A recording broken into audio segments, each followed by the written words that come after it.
Hey gamers, welcome back to another DSP video. I was gonna play a little bit more of catch up and watch other videos that I missed, but DSP had a huge rant about lolcow live that I want to kind of respond to or react to, whatever, so let's fucking go.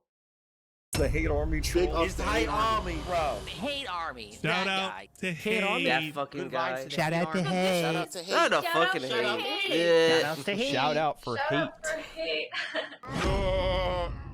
So as you guys know, I have absolutely no association whatsoever with Keemstar or anything he's involved in. All right. Last year, there was talk. I mean, that's not fully true because he tried to reach out to Keem to talk about the fappening back then, and then he talked to Keem about the lolcow podcast, which he obviously didn't want to do, but he loved seeing Keem jump for him, so he kept playing hard to get because DSP loved the attention that he wasn't getting from his wife, obviously. That I would do a podcast with Boogie and Wings, but it would be our podcast, meaning the three of us would do a podcast together. And then both of those guys literally sold out and signed up with Keemstar. I love the lie, because if you look at the chain of events, they reached out to him to get him on the lolcow podcast. Then after that, DSP tried to steal the idea and get them to do the podcast on his terms. Like, if you just look at it, that's what happened. Because DSP tried to get Boogie. Like, I think Boogie mentioned this on Side Scrollers, where DSP tried to get them to do a podcast with him after knowing about the lolcow podcast. So he tried to steal the idea from Keem and steal the talent. But guess what? It didn't work, because obviously no one's gonna do anything for DSP for free. Like, dude, Keem offered them money, real money, to do the lolcow podcast. What was DSP offering Boogie and Wings to do the podcast on his terms? $0. Like, who do you think they're gonna go with? DSP isn't the kind of guy that you're gonna want to do a podcast with him and get $0. Like, he's just not that guy. He's not the guy. Like, if you're gonna steal talent from other people, you have to offer something of value that people want, or that Boogie or Wings would want, that they would want to forego getting a huge payday from Keem to go with him. But it's DSP. What will he offer? Nothing. This dude's a lolcow. So why would they do a lolcow podcast with DSP and get paid $0 and then just get harassed anyway when they can go with Keem, get paid, and get made fun of regardless? Like, what do you think is gonna happen? Who do you think they're gonna go with? Like, he has nothing to like offer. He's not like a big talent either. Like, who is he? Right? Correct? Keemstar to do a drama podcast called The Lolcow Show or The Lolcow Cast or whatever it is, where essentially the purpose of the show is they get bullied all day. A bunch Now, of people who I love that this dude, who claims he doesn't watch lolcow podcasts or whatever the fuck, and yet he still acts as if he's the authority of it. Like, he knows what the show's about. Now, I have only seen clips. I'm not interested in that show. It didn't look that interesting to me. Whatever. I just seen some straight clips on my feed or whatever.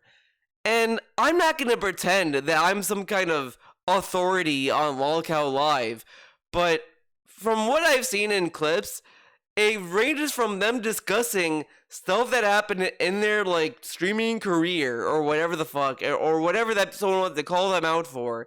They discuss that. They do stunts, I guess, or whatever you want to call the Boogie face tattoo shit. It's stuff like that.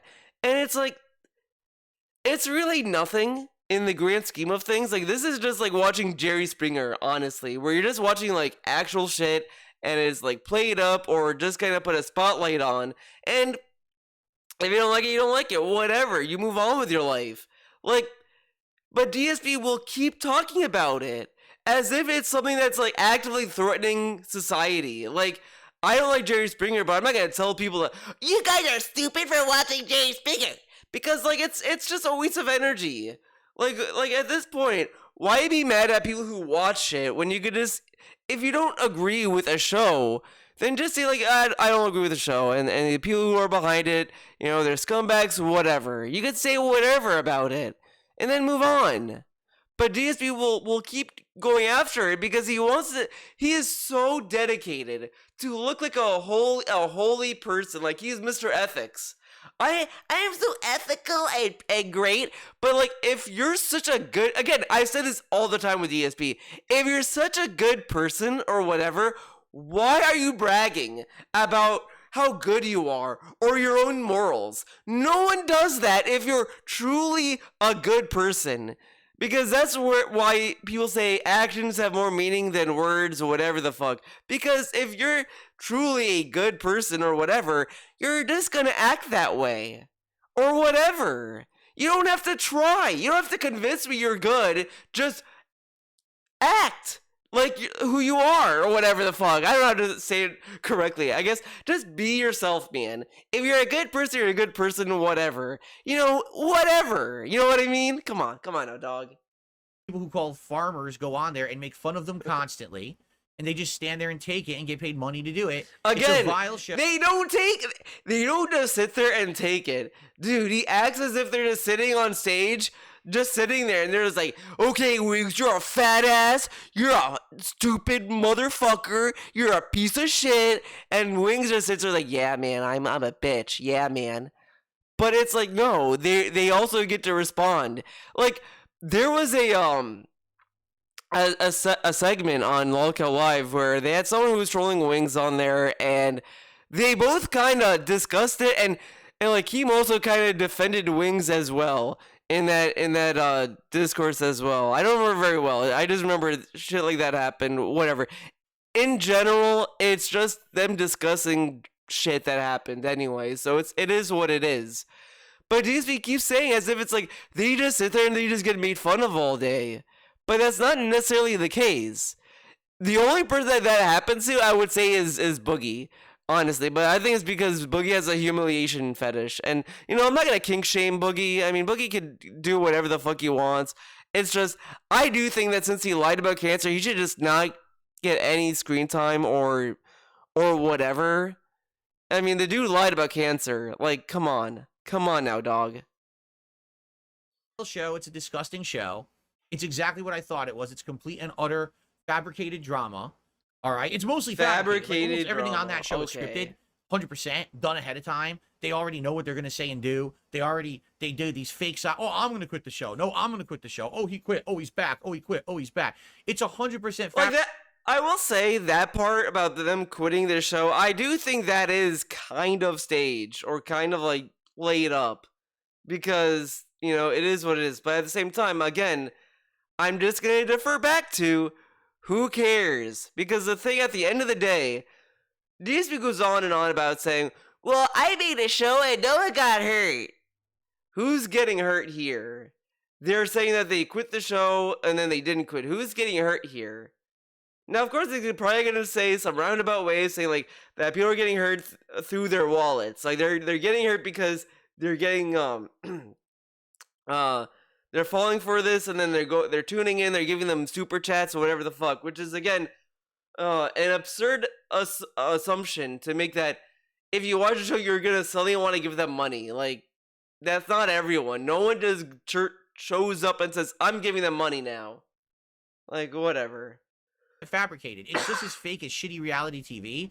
But the people who watch the show are mental morons. They think it's legit. And then we shit on the viewers because we are going to assume that they think it's real or that it's legit. We're just going to assume we know what everyone's thinking. How does he know that? How does he not know that maybe they know it's fake and they're watching because they want to laugh? Or whatever. I mean, who cares? Who cares what they think about the show? Like, the thing is, at the end of the day, by the end of the video, you're gonna understand my point a lot. But if he's so against the show or whatever, then he should just be against the people who are working on it. Like, okay, Keem is dumb and Keem is doing all this stuff, whatever. Because he is like behind lolcow live. He created the show and he got these people there, whatever. He can say that all day, and it's like, okay, that's a subjective point, whatever, sure, whatever. But he gets so mad, so frustrated at people who just watch the show. And he brings up Anna Nicole Smith and all this other stuff. And again, like what happened to Anna Nicole Smith, I don't think her family or whatever would want to blame the viewers for what happened to her. I think what happened to her is tragic, and it's probably because of the people who she's surrounded with in her life. And all this other shit. It's not that people who are watching that's the problem. You could say it's like fucked up that people watch it or whatever. They're watching this very sad thing happen or whatever. That's like that's just an opinion that's alone on that or whatever. But if you're gonna talk about like, oh, this person died, I think it'd be more worthwhile to be upset at the people who she was surrounded with that didn't help her. Because they're more directly to help her. What is the viewer gonna do? They're watching on TV what was going on. Were they gonna hop on a plane and like save her? Like, that's kind of insane to assume that a random viewer is gonna fly all the way to wherever Nicole Smith was and then save her. Like, it's kind of like ridiculous to place all the blame on people who just watch shit. When you should look at the people who the person is surrounded with. Now, it's ludicrous to assume that Keem is so involved with Boogie and Wing's life that they will lead them to end up getting killed. Like, like they all Skype. They Skype with each other. Well, like, there's all this stuff that you have to think about, and it's like, you're doing such a huge leap to assume that it's gonna end in death. Like, Wings will die or Boogie will die if they do this lolcow live ongoing. Like, and the other thing is, that is operating on the assumption that Wings and Boogie have no self-control on, I mean, maybe Boogie doesn't have any self-control, whatever, but that they're just so dumb that they would end up killing themselves by the end of it, or they would do us to, like, whatever. Life is not that clear cut. Like, and again, he brings up Anna Nicole Smith. It's not a very cut and dry situation. It's a very fucked up situation that, you can blame the people she's around. Some people blame her for getting to that point. You could look at it at many different angles, but it's like, it's not that clear cut. I think she was probably surrounded by a lot of people that were not there for her best interest. It's not really, it's not 100% her fault. It's not 100% not her fault either. It's a very fucked up situation. And again, he brings it up as a gotcha, but it's like, it's a very like big deal kind of thing. It all this stuff, and this dude will go on and on about this, and it's like, you don't know anything. You don't know what's going on, and he's acting as as matter of fact. It's the same bullshit with the fucking boxing match. These guys are doing a boxing match, and it's horrible, guys. They're doing a boxing match, and they could die. But he's assuming that there's no health professionals involved or anything. Like, he assumes that the boxing match that they had in question was done with like little preparation or whatever. I don't know if I assumed that they were going through, like, they had a health professional there and all this other stuff. I mean, they're in the same weight class. Like, it's not like that they're going off against a professional boxer and then they're like, okay, Wings, beat up this professional boxer. Go at him. Like, no. They're going at each other. Like, they're both equivalent. And all this other shit. But he wants so hard to be like, they're gonna die. And it's like, dude, you're kind of like, I don't know the word. I want to say objectified, but I don't think it is. Like, or infantized? Infantilized? Like, he acts as if they're infants or whatever the fuck, you know? Like they're helpless little babies and they don't know any better or whatever. And it's like, they're grown adults, DSP. They're grown adults. Like, come on.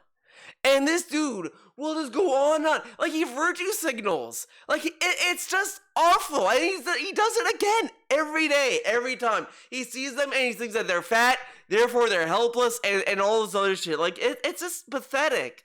Dude, why don't you do that to your fucking wife and, like, help her in her situation? No. Oh, she's sick? Well, I gotta make sure she cooks dinner. Like, she made dinner, and she was sick. And this dude will go on and on, like, poor Wings and Boogie, man. They're gonna go in a boxing match and they could die. Oh, poor Wings and Boogie, they're involved with chemo and they could die, man. Oh, Cat's sick? Okay, bitch, go make some dinner. He cares about Boogie and Wings more than his fucking wife. Okay, very cool. Legit, they're just complete moronic idiots to think that anything there would be real, okay? How does he know that? How does he know the audience are a bunch of idiots? Okay, very cool. But the truth is, I never want to be involved in that kind of drama content anyway. Then why are you talking about? Then why are you talking about it? And this dude will say this, but he's reacting to June the King. June the King is doing a documentary on Rich. He did a documentary on Boogie, probably. He did a documentary on Wings. All this stuff. No, I wanted to go back and listen to him discuss about the Mike Clum nonsense, where he's like, oh, thank God I did not do the Mike Clum documentary. So, get this. Mike Clum did a documentary on Wings. Then, he was going to do he did a documentary on Boogie. Then, he was going to do a documentary on me. Then, the next one was EDP. You know, the accused alleged pedophile? And it's like, dude, you're doing shit with June the King, who has done similar style documentaries. What about that? Ever. That's why I said I'm not involved with the show. You know, Keemstar couldn't even legitimately contact me and offer me. Dude, he made sure Keem was going to go through hoops just to talk to him, because deep down, DSP probably got excited. He probably got a fucking stiff just seeing Keem try to get his attention. He was probably like, Keem's in the chat. Oh, he's asking me to. Email me, Keem. Yeah, man. Keem, I'm working right now. You can't call me right now, Keem. I'm working right now, man. And he probably just sat there and was like, oh, Keem, you want me to ban you? And they banned him because he got off on it. This dude got off on Keem trying to approach him when he knew the answer was gonna be no. DSP was gonna say no. Now the thing that's I keep bringing this up. What is more pathetic? Like, thinking about these two situations. There's one situation in one reality where DSP just said no directly to Keem to his face, and Keem keeps asking him, Phil, be on my show, and DSP just keeps saying no. Who looks pathetic in that situation? Keem, because Keem is constantly asking a dude who's saying no.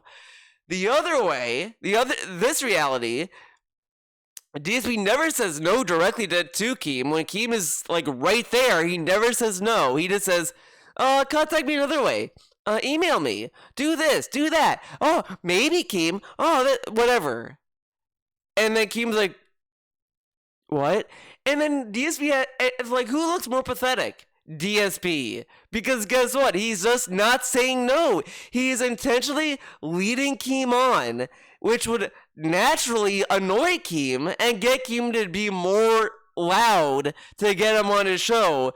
If DSP wanted Keem to like talk to him like a normal person, he would have seen the video Keem uploaded, emailed Keem directly, or whatever, find a way to contact him, and then say, Keem, I looked at your offer and I decided not to do it because I like my shit and I'm not interested in doing your podcast. Bye-bye.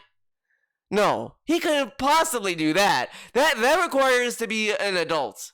He wants people to just infer that he was gonna say no and be on their way. He can't just be direct with them. Instead, they gotta contact him. He can't see them trying to reach out to him and say, okay, I'm gonna reach out to them, whatever, and talk to them. I see they're trying to contact me, whatever. Instead, he just kind of fans the flames of attention. And then he's like, oh, Keem? And because also notice this. I don't remember if it was on a podcast or a stream of his, but I remember him vividly saying that, bragging, a mini flex, if you will, that Keem couldn't handle him saying no and all this shit. Like, it sounded like he kind of got off on that. And it's like, dude, are you a fucking teenager? You're a grown-ass man. A dude is giving you an offer, and you can't just say no or meet with him and say no. And this dude has a history of this. Respect the Pack wanted to talk about getting paid for editing Project 7. Oh, I have to poop, guys. I gotta go to the bathroom. And, oh, I missed the meeting. Oopsie whoopsie, dude. And he never reached out to them again. Like, that is really disgusting. This dude will go on and about how, like, all these people are fucked up and this and that. But this dude cannot do anything. This guy will act as if he's a mature adult that knows how to handle business matters and all this stuff. This dude had editors that wanted to reach out to him and say, hey guys, hey Phil, this guy has a family, has an upcoming baby, an incoming baby, whatever. Maybe you can, like, pay us something and we can discuss that. Oh, he shat his brains out in the toilet. He can't talk to you. Oh, okay. And then he never reached out to them again. So they naturally just stopped working on Project 7 because DSP couldn't bother. He couldn't fucking bother reaching out to them later on to discuss it. Why would he do that, right? It's not like that he was running a business or anything. And then he gets so mad when Howard was upset. And then what's his response? Not to listen to what Howard's grievances or take him seriously. Fuck no. Instead, dismiss it by saying we weren't friends, which makes it sound worse. And this dude will say he's not a bad guy. He doesn't exploit people. He exploited Howard. And he abused him. Think about it. He guilt-tripped Howard to go to his farewell party. Meanwhile, Howard had a girlfriend that he wanted to spend time with. No, don't hang out with her, hang out with me. But guess what? This guy will cry every day about saying, I hang out with my girlfriend, my wife, every second of every day of my fucking life, man. But Howard? Oh, fuck you, Howard. Come to my farewell party. Fuck your girlfriend. Like, this dude is such a piece of shit. And it's insane that this dude has no self-awareness, but obviously, since I'm not talking about what he's doing currently, and he's not doing that currently, I'm insane for being annoyed with this dude's behavior or anything. But this dude is such a piece of shit. But this is a behavior he's had over the years that never went away. Because this dude only wants to work with specific people, but he can't turn down anyone. He's willing to work with June the King. He was willing to work with him because it's not hands-on. That documentary wasn't a hands-on documentary that Mike Klum was offering. Since Mike Klum was offering to work with DSP, DSP can't do that. He had to turn him down. That's why I knew that documentary wasn't going to happen. Because it would have required DSP to do more than just say, I don't know. WWE Champions. I don't know what that is. I did play Persona 3. I did play that. Okay. Or whatever. It was gonna be more than that, which is asking way too much for DSP. But since June the King was just going through emails, the thing he wants, that's okay to deal with. This dude is such a child. If you don't want to work with Keem, if you don't want to do this stuff, just say no. Just say no. It's far more professional and far more polite or whatever to just be direct with the people who you're talking to. To do this like cat and mouse with anyone, it makes you look like a bitch and makes you look less desirable to work with. And it's not that hard to talk to me, man. It is when you offer something that's like this dude. It's so mind numbing that he thinks that he's not that challenging to talk to or work with. But look at Mike Klum. Now, of course, Mike Klum's not gonna sit there and say DSP was a fucking bitch to work with, because guess what? They never worked past the fucking dinner scene. They had dinner together and that was it. So Mike Lum never got the experience to see DSP work with him. So of course Mike Lum has the experience of DSP as much as anyone else, where it's just he's all right. Yeah, because there's nothing else to work with. If that project kept going on, or if they never emailed him, it would have been a very different story. A real spot on the show, he demanded on Twitter that I accept a $50K offer to be on the show before he even spoke with me. Like, he's making demands. Over the last 2 years, he's tried to harass me by saying he was going to contact my friends and family and do a negative Netflix documentary about me. He did that for attention, obviously. Again, the day I see that interview, that's when I'll believe it happened. So far, it didn't happen. I don't care what anyone says. Kim can say whatever he wants about it. I'm not believing it. I need to see the interview, like, on YouTube, and then I'll believe it. This guy's nuts, okay? He's a fucking asshole. He's a piece of garbage. I want nothing to do with this man, all right? I've made this abundantly clear over the last 2 years. I want nothing to do with Keemstar whatsoever, all right? At all. All right. You guys keep coming on my streams and bringing it up. And I keep telling you, guys, every time that you bring this shit up, you are literally feeding into the hands of these... Now, he has a chat where he has a rule that says no drama or whatever. Guess what? He never bans them. He just says, guys, stop talking about it. And then that's it. Like, the rules are a joke to him. He doesn't consistently moderate them. He only moderates newcomers. Honestly, those are the people that gets moderated the most. The people who give him money, they get the least moderation. The only time they get moderated is when they insult the pig, man. These drama bitches. You understand that? Because that's all they are. They're bitches. They make up shit so that gullible, dumb people will talk about it, watch it, and give them money for it. Okay? If you watch the show, if you talk about the show, if you care about the show, you fell for the trap, you're a gullible idiot, and all they care about is milking you for money and views. That's it. They don't want to make legit content. If they did, they'd make a legit show. They haven't done that at all. They don't care about that. They just care about the money. It's not a legit show, but wouldn't it be legit because it's making money? Like, wouldn't that make it legit?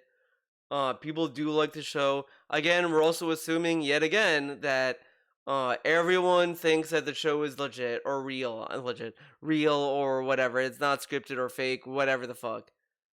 But, like, let's say it is.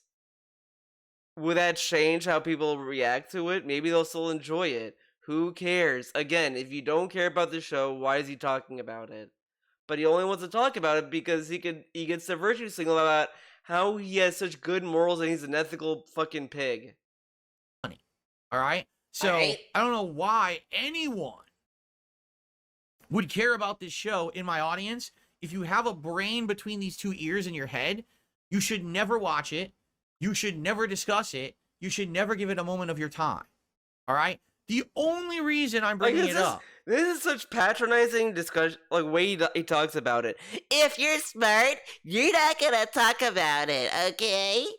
Like, this is what you tell your child if you want them to behave. Like, you want to be cool, do this or whatever the fuck. But it's like, dude, you're not really, like, respecting your audience talking this way. If you really do think that people shouldn't talk about this, just don't talk about it. Talk about other stuff. Why does he set an example and just not talk about it? But then, if he doesn't talk about it, he'll, like, highlight that. See, you guys notice that there's all this drama, and instead I talked about farts all day? Like, dude, that's like, pathetic. Come on. Is because and then this dude will say this, but he talked about the Dr. Disrespect shit. He talks about other people's drama all the time when he's not involved. But if he's involved or there's a chance that he gets involved, he gets very, like, I don't want to talk about drama, guys. This dude is so fake and such a piece of shit. This guy needs some bleach, I tell you what. Some weird reason, people have been contacting me in the last, like, 4 days. Oh my god. And they're all saying almost exactly the same thing. Here's what they're saying. Phil, you were completely right about the show. This is, like, the beginning of the Paranoia arc. Like, he's so paranoid. I was listening to this and I was like, I couldn't believe some of the things I was hearing where it sounded like the paranoia is starting to take over. He's becoming schizophrenic. Like, this dude is gonna go insane. Like, he's already hearing shit. Like, either Kat's insane and it's affecting him, or she's gonna become insane because he's gonna affect her. In that case, Kat together, that place is toxic. Like, this dude is losing his mind. He's gonna need a padded wall soon. About the show all along. Like, you know, there's that one image, I think That Being Said had, where it was DSP in a street jacket in a padded room. And it was, oh, I remember what it was. It was like a straight jacket guy, and someone copy pasted DSP's face over, and it was him doing the Level 1 podcast.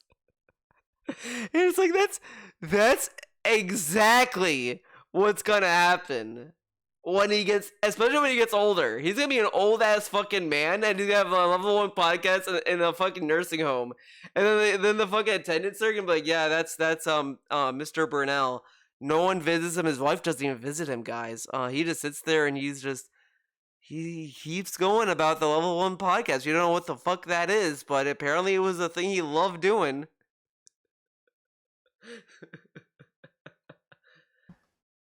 The events over there have become incredibly all saying almost exactly it up. Is because for some weird reason, everyone's saying I was right. This dude made it a point when this show was starting off saying, this show is full of drama. It's gonna be drama. And then it was full of drama, and people are like, well, Phil, you're correct. And this dude used to love being told he was correct. He would brag about it and flex. But now, he's concerned. He's concerned about being right. Huh?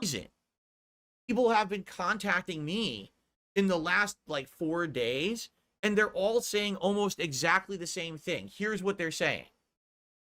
Phil, you were completely... But remember, the trolls are conspiracy theory nut jobs that think vaccines are going to give you 10 arms. But this guy's going on about this. Right about the show all along. The events over there have become incredibly heinous. The show has completely fallen apart. It's awful. And what was the other thing? You gotta remember the other thing. There was one other thing, too. So basically, the weird part about it is, okay, people keep writing me and saying this. Like, oh yeah, that's what it is. They're saying, they actually admitted on the show publicly that you were right all along about everything.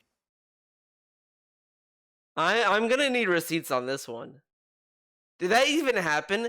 Because the thing that's really funny about DSP in this current era of DSP's life, he just seems to believe random people. Like, just randomly. Like, it's so weird. Like, someone who's been a long time chatter can say, whatever, and he won't believe it. But a random guy will just say, Phil, blah, blah, blah, and he'll believe it. Just wholesale. He'll just believe it. It's really weird, and I don't know if this happened, and I'm afraid to even ask. Okay. So here's the thing. I don't watch the show. I'm never going to, because I'm not a moron. Anyone who watches it is a fucking moron. He's not gonna watch it to even see if they even said that. That's very cool. Moron. That's my opinion. You can disagree with me. I think anyone... I don't watch the show. Okay. So, why do you care? If he doesn't watch it and all he knows is that people are saying he's correct, this seems like a thing he could just say, okay, and then go on his merry way. But no. We have 15 minutes of this insanity. 15 minutes of hell. I'm never going to, because I'm not a moron. Anyone who watches it is a fucking moron. Anyone who watches it is a moron. My opinion. You can... That's his opinion, by the way. Disagree with me. You can disagree. This is a very positive individual. But man, if I think that if you love DSP and you watch his content, you're stupid, I'm fucked up for saying that. Huh. Okay. With me, I think anyone who watches that show is actually like a complete idiot. Okay, there's no one who would watch the show who has intelligence because you know it's fake. The entire show is fake. Can I repeat that? Ladies and gentlemen, the entire lolcow podcast, lolcow live, whatever the fuck it's called, is fake. It's scripted, you idiots. How could Now, if you think about this, right, correct? Isn't his shit could be scripted too? Think about it, right? He said in the same podcast, guys, I would like to get $50 in tips today to afford Nintendo World Championship, blah blah blah. Oh, please help me get this game, man, or whatever the fuck. Then later on, after the podcast, by the way, conveniently after the podcast, someone says he eventually admits that he was gonna buy the game eventually anyway. It's just that he needed the money now so that he can afford the bills as well. Now, if you run a business and you're a little big boy about it, he could have just bought the game and then he could pay the bills later with other money that he was gonna get off the business. Correct? But no, he needs it now because he has FOMO brain. But this dude will say I can't afford it, blah blah blah blah blah. Like make you think that he's a poor little baby. He's a homeless man living in a home. But then he told us that he was gonna buy the game anyway. Isn't that scripted? Because you're kind of giving the assumption or the expectation that you can't afford something, but then you tell us later on you were gonna get it anyway. So then what was the point of fear-mongering not being able to afford the game? Huh? Okay. how could you fall for it and think any of that is real? You'd have to be a dunce. So congrats to how many member viewers they're getting every time that they stream it. And this is also the guy that pretended to be single for a year as he was dating Kat. So was he faking that too? He was faking being single. He faked being single for a year. To then just say, well, I had a girlfriend, guys. Okay. Very cool. It's a fake show, you idiots. How are you that stupid? I mean, if anything, it just shows there's an incredible group of moronic people on this planet who will fall for anything because they're so stupid, right? Now, what I would like to know is why all of a sudden in the last week, people are bringing this up with me. The like, paranoia. What actually? Why are they bringing it up with me? It's not like that I spent months or whatever the fuck grandstanding saying that lolcow live was terrible or anything. I never said that, even though I did. And then people are just saying that I was right. Why are they bringing me up? DSP. Just think about this. This dude literally does just say shit and then forget about it in a second. Like, he doesn't remember what he said all last year about this, saying it's fake, it's scripted, it's drama. People say, Phil, you're right, it's drama. And he's like, why are they saying that I'm correct? I'm scared, guys. Are they gonna kill me? Is going on? Because I feel like at some point I do need to be in the know just in case it does have some negative effect on me. What would be the negative effect? Why does he need to be in the know? This dude is acting as if, like, in the lolcow live show, they all are planning to break into the pig pen. Like, he's like, all right, Boogie and Wings, we gotta fuck with Phil. We gotta break into the pig pen. And then, like, they start, like, scheming. Like, this dude is so paranoid. Dude. Why did he be in the know? And it's all over people saying that he's correct. Like, what's he afraid of? They're saying he's correct. And now he's like, I need to be in the know because what if this affects me? How is it gonna affect you? This dude has the weirdest fear. When he had those copyright strikes, he was like, guys, don't erase me, okay? If you take me down, who are you gonna make fun of? Okay? I'm right here. Don't erase me, guys. Like, this dude acts so fucking weird, and it's like, dude, just shut up. Just go about your day. Like, just fucking go about your day, eat your slop, and stay in your little pig pen. This dude is acting as if, like, something's gonna happen. since everyone's saying he's correct, they're gonna kill him or something. Like he thinks that he's gonna get assassinated.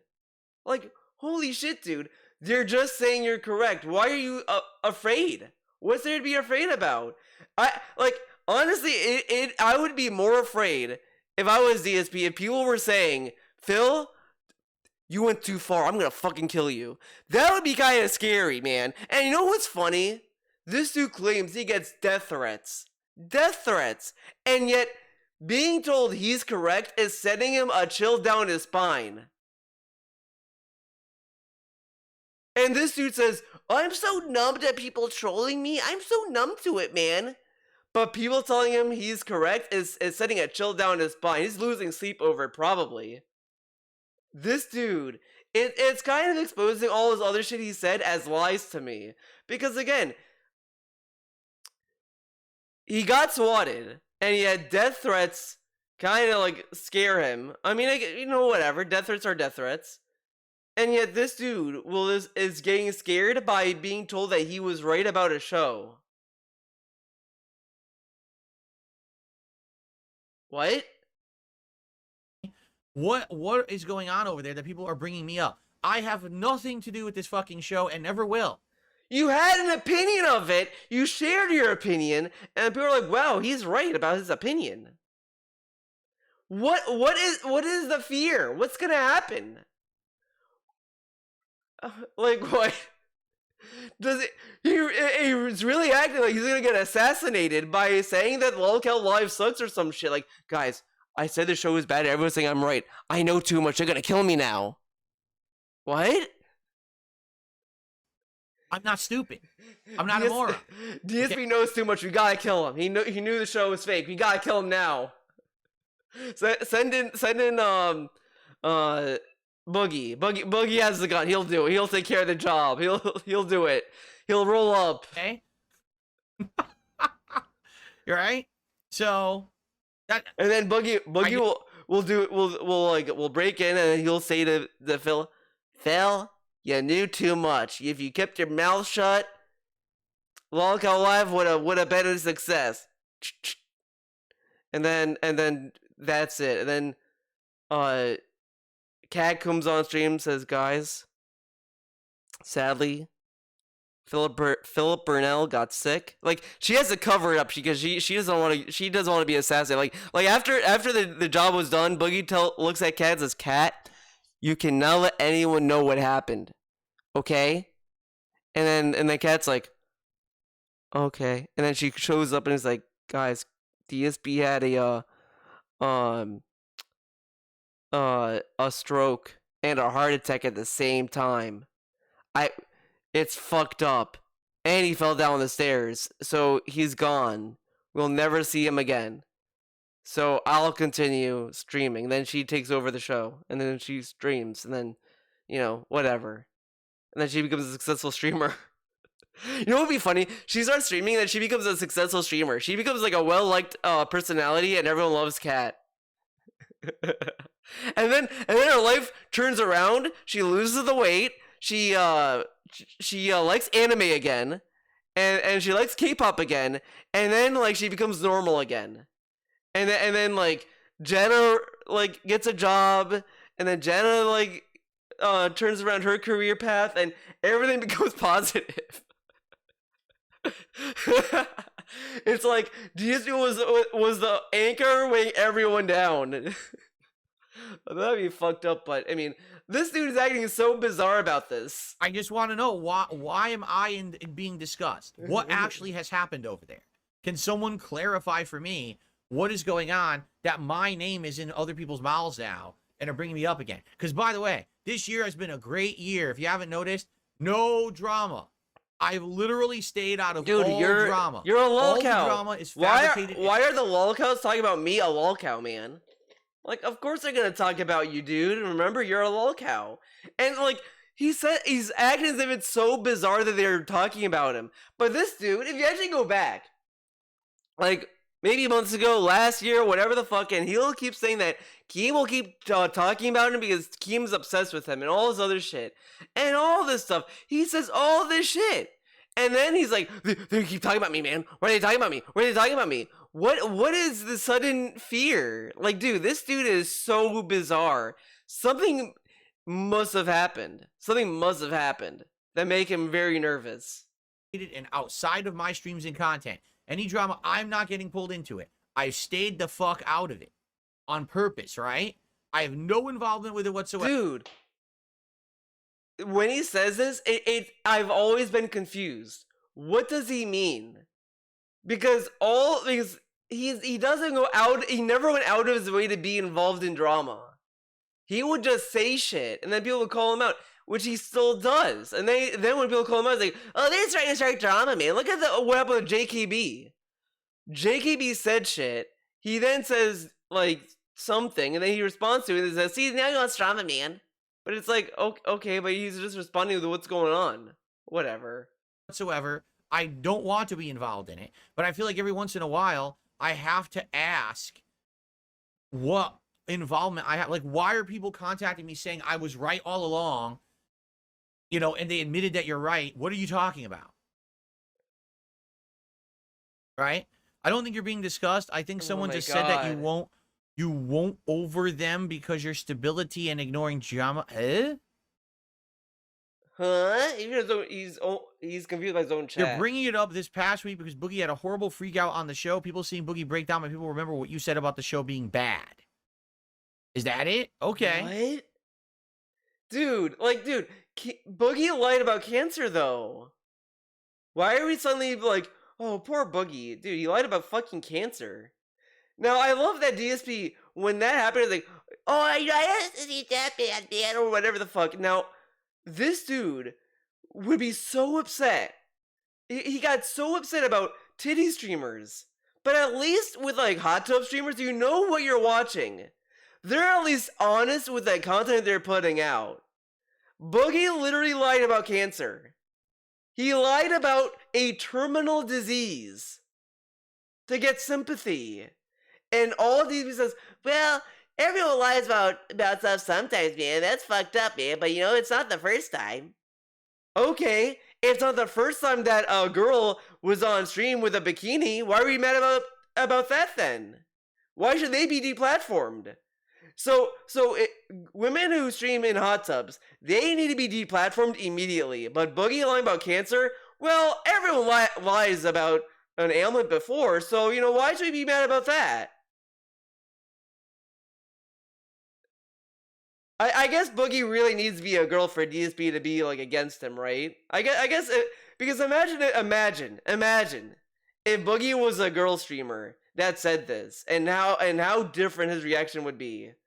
Like, come on, man. Like, again, the hot tub streamers, they're at least being honest with what content they're making. Like, you go to their content, you know immediately what they're about. They're not like hiding the fact why they're streaming.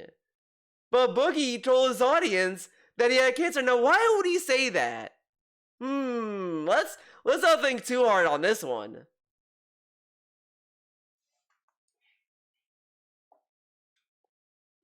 Boogie got forced to have a face tattoo. That doesn't even make sense. No one can force you to have a face tattoo.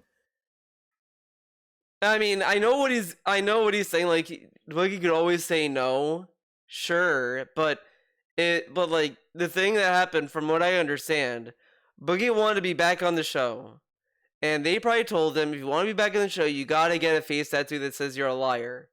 Like, that is kind of forcing him to get a tattoo, because they're giving him an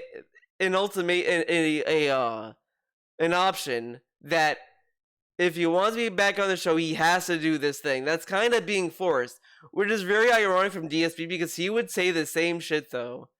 They forced me to do this, man. And I didn't want to do it, but I had to because I want to get paid, or whatever the fuck. He says that all the time. Like, look at I'm not gonna force Cat to show up on stream, man. But, you're not forcing her to show up on stream, man. You're just asking her to be on stream.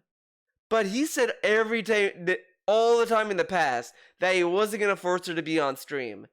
Every time someone asked him, hey, Phil, can you play this game with Cat? Can you play Wolf Among Us? Whoops.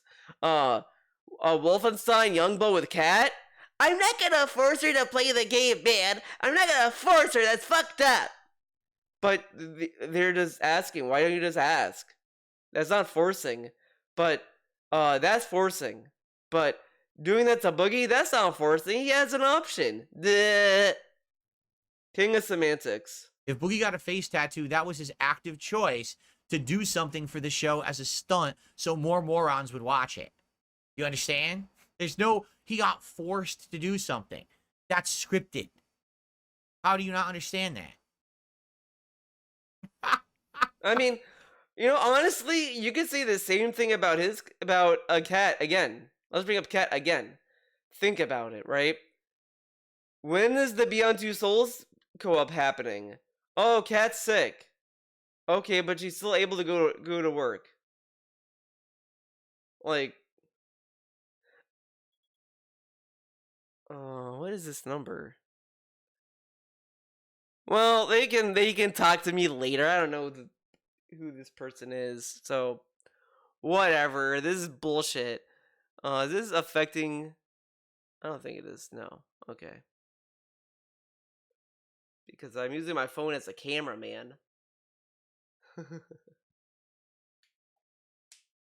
Wow. Wow.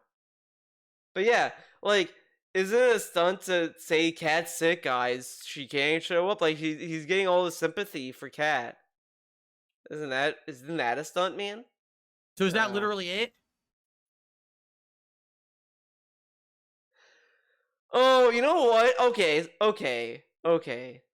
Theory time. Where's the Alright. I think this guy wanted to bring up the face tattoo or whatever. Like, he wanted to, but he didn't want to directly bring it up. So he tried and nothing was going on to make him talk about it, so he kind of like forced it. This is like a forced discussion to talk about it in a way that he can't be blamed as him talking about it, you know? Like, that's why he was going extra paranoid over it. Like, oh, I don't know, man, maybe they're gonna attack me or whatever the fuck. But it's like, he wanted to talk about it, but this dude is such a little bitch. Such a fucking bitch. He couldn't bring it up himself. He had to, like, find a way to make it so that the chat brings it up so that he can talk about it and not be blamed. Because this guy cannot do anything on his own. He needs someone to do something so he can blame them. Like, dude, this dude is such a little bitch, and this dude needs bleach so bad.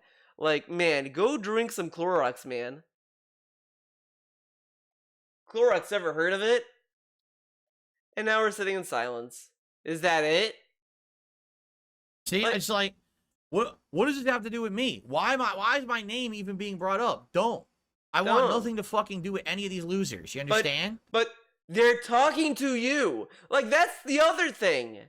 They're talking to you. What? Okay.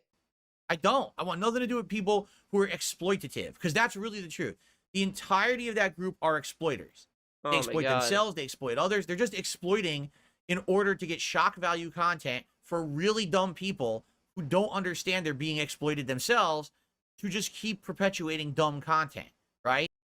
They're exploiters. Aren't you exploiting Cat? It's kind of like what the side scrollers did with my haters last year. Oh, man. This is like not in my opinion, it's not a good comparison.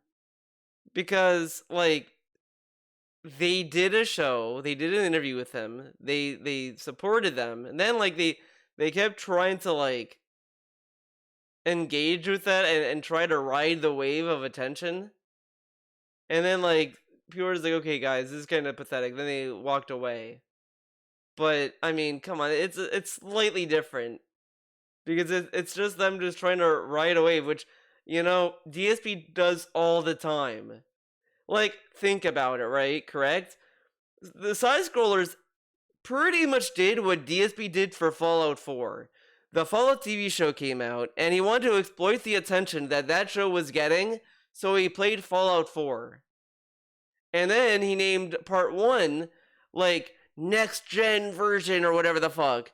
And it wasn't the next gen version. It was like the Xbox One version that was like buffed by the Series X like settings or whatever.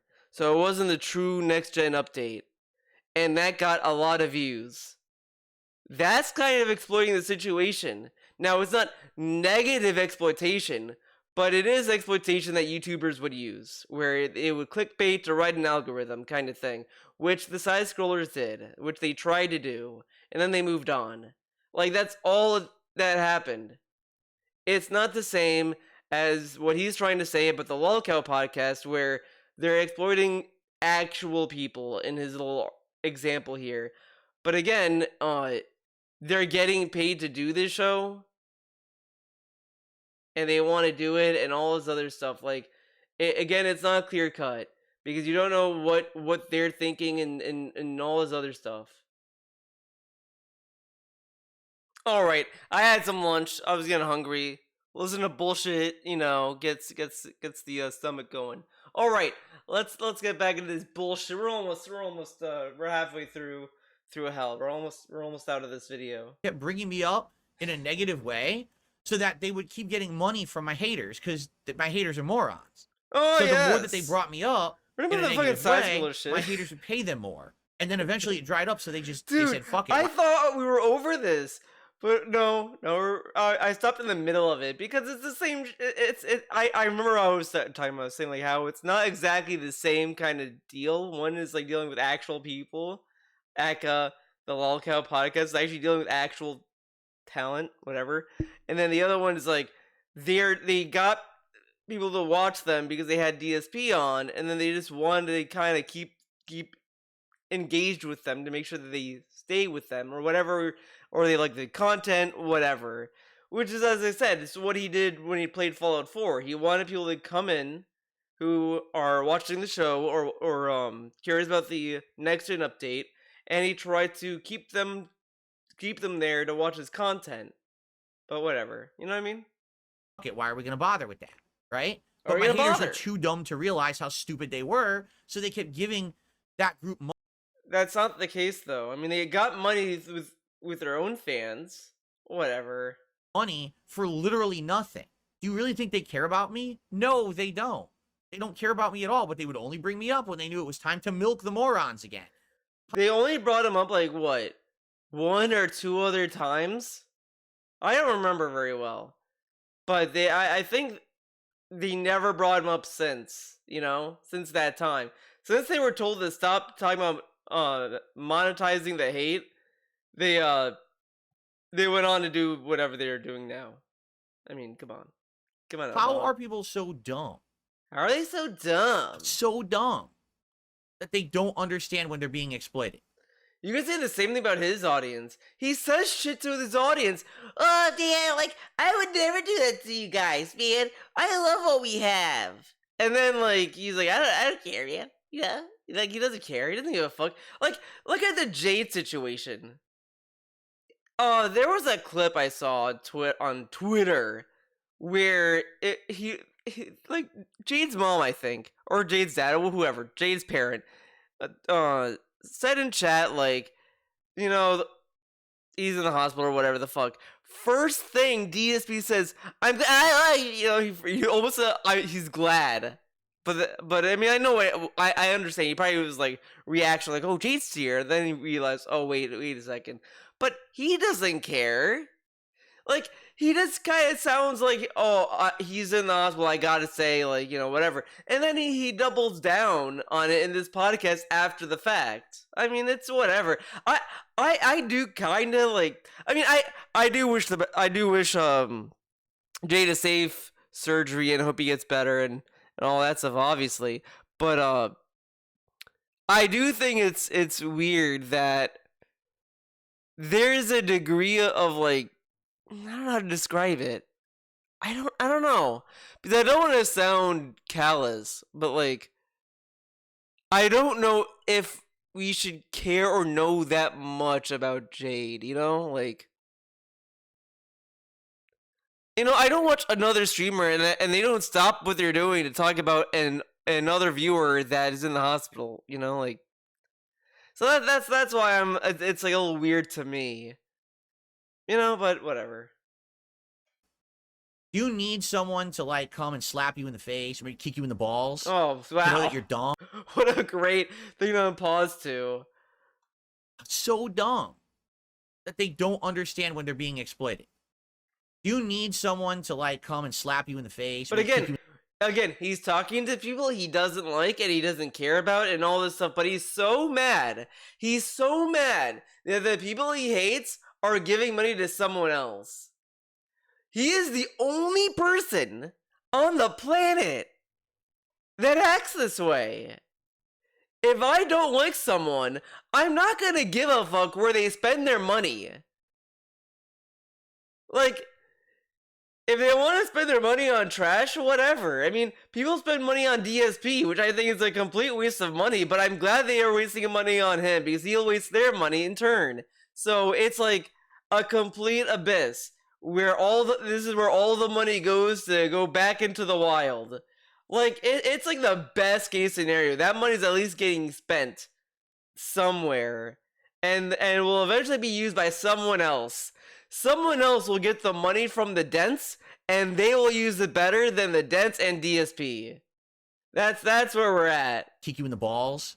To know that you're dumb and you're being exploited. Like, how stupid can you be? The moment you watch that kind of content, you've already fell for the trap and you've given them exactly what they want. You fell for the trap. Exactly the thing that they want.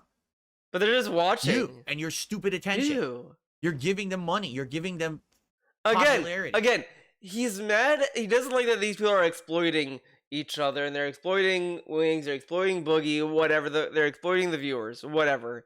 You would think, naturally, you would be more upset at the people exploiting. No, he's mad at the people who are getting exploited. That makes no fucking sense. Isn't this like a form of victim blaming? He's blaming people for getting exploited. That makes no sense. You don't blame people for being exploited. You blame the person exploiting, stupid. Like, this dude, I hate how this dude, like, talks and operates because it always victim blames. He always does it. Even though this guy got mad at trolls for blaming Cat for getting trolled, which, like, to a degree, sure, it's kind of fucked up to do that, but at the same time, DSP is, like, so, like, blatantly trolled that it's hard for me to believe Cat didn't even know he was trolled to this extent. And then she still married him. Regardless, whatever. You know, it is what it is. But this guy will just constantly shit on people for getting exploited or whatever. Oh, you watch a video, you're a fucking idiot and you deserve to lose your money. Like, dude, this is extremely negative. Like, come on, man. Get some Clorox in you. Right? For what? For trash. For the lowest common denominator of content. Content that could only be possibly classified as harmful to the world. I'm going to repeat that. How is it harmful? How is it harmful? If I watch lolcow live, who am I hurting? I'm sitting at home. I'm on my computer. I go to youtube.com and I watch lolcow live. Who am I hurting? Let's see. People make fun of Wings. Well, they're going to make fun of him anyway. People are making fun of Boogie. Well, they're going to make fun of him anyway. He got a tattoo that said he's a liar. Okay, people think he's a liar anyway. Who's getting hurt here? Like, again, this dude is acting like Boogie and Wings are like babies and they don't know how to take care of themselves. I mean, if you're really gonna say, well, they're fat, therefore they don't know how to take care of themselves, I mean, that's extremely fucking negative. And you can use it against Cat too, so it's like a double whammy on that one. But like, they're adults. I mean, people get fat all the time. It is what it is. Our diets are fucked, whatever. You know, it's a big thing that you know, we can have a discussion, I guess, if you want to talk about the obesity problem. But it's like, whatever. But again, he's acting as if like Boogie and Wings are helpless little babies that are getting victimized by Keem or whatever the fuck. They chose to sign the contract. They chose to work with them. Like, at this point, they're only doing a show that they want to do. If Keem is exploiting them, doing stuff that's dangerous, harmful, whatever to them, the problem isn't the viewer, it's not Boogie, it's not Wings, it's Keem, or whoever that is doing it. Like, these kind of situations, again, isn't clear cut, and it's not easy, but when you have a show, and you're a showrunner, and you have talent that you're, like, in charge of, you do have some responsibility to make sure that the people you're working with are not, like, dying, or whatever. But again, we're assuming the worst off the bat, because it just sounds like a bad idea, I guess, on, like, just off the bat. But again, why think like that? This guy loves being negative for no reason.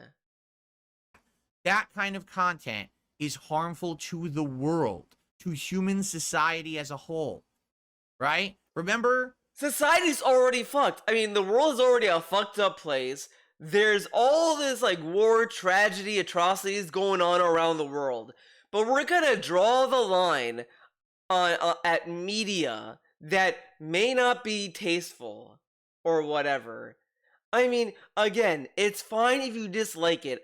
I don't like Maury, I don't like Jerry Springer, I don't like this, I don't like that, whatever. These are just opinions. But I don't watch it. I'm not going to sit here and start saying, guys, you need to stop watching Jerry Springer. You're hurting society. Like, people are going to watch it anyway. They're going to, I mean, come on. Come on, grow up. When they did the Anna Nicole Smith show back on TV, and everyone said, oh, that's not harmful. That content's fine because she's in on the joke. I mean, but again, the Anna Nicole Smith shit, like, the viewer isn't privy to what's going on with Anna Nicole Smith's lifestyle. And the other thing is, like, I despise this part of DSP so much. He says shit, but he's always adjacent with what he's talking about. Like, was Anna Nicole Smith's show, like, just about her doing drugs and getting drunk? Like, they were like, all right, Anna Nicole Smith, here's, like, a pound of cocaine, here's a truckload of heroin, do it all. Or was it just like, oh, we're gonna do some parties, and she just has, like, a party lifestyle that usually doesn't have a good ending because she's around people that just want to party and they don't care about the person. Like, again, these aren't, like, good, examples when they have, like, a lot of factors in there. Anna Nicole Smith may not, like, again, it's so far removed, and again, I don't know much about her, but every time I hear these kind of stories, I think there might have been a documentary I might have watched, like, 2 years ago, but a lot of these instances, it's always just the people around them aren't good people. They're not in it for their best interest. It's not the viewers that's the problem. It's not, like, the show innately. It's that she's surrounding with people that don't give a fuck about her, and it just ruined her life. Like, that's a lot of, like, stories about child actors go through the same shit. They have they might have a parent that's abusive, that wants them to be very, very popular in Hollywood, so they push them to do a lot of dumb shit, and then they end up developing a drug habit, alcohol, all this stuff. Like, again, life isn't clean and it's not clear cut. There's a lot of factors that contribute to people's lifestyles and how they are as they grow up. Like, it's really, like, in the light of Hollywood or reality shows or just shows in general, it's just there's a lot of stuff that can get involved that fucks with people. And he's sitting there blaming the viewers. Like, that's not really the problem. The problem isn't that people are watching the show, it's that she was around people that probably didn't have her best interest in mind, or that they didn't care, or whatever, and it just pushed her to do all this other shit that may not have been good for her. Like, it's the tragedy isn't that people are watching the show, it was that she was just around a lot of bad people that didn't have her interest in mind, and they took advantage of her, and it drove her to those kind of extremes. That's almost every story in Hollywood.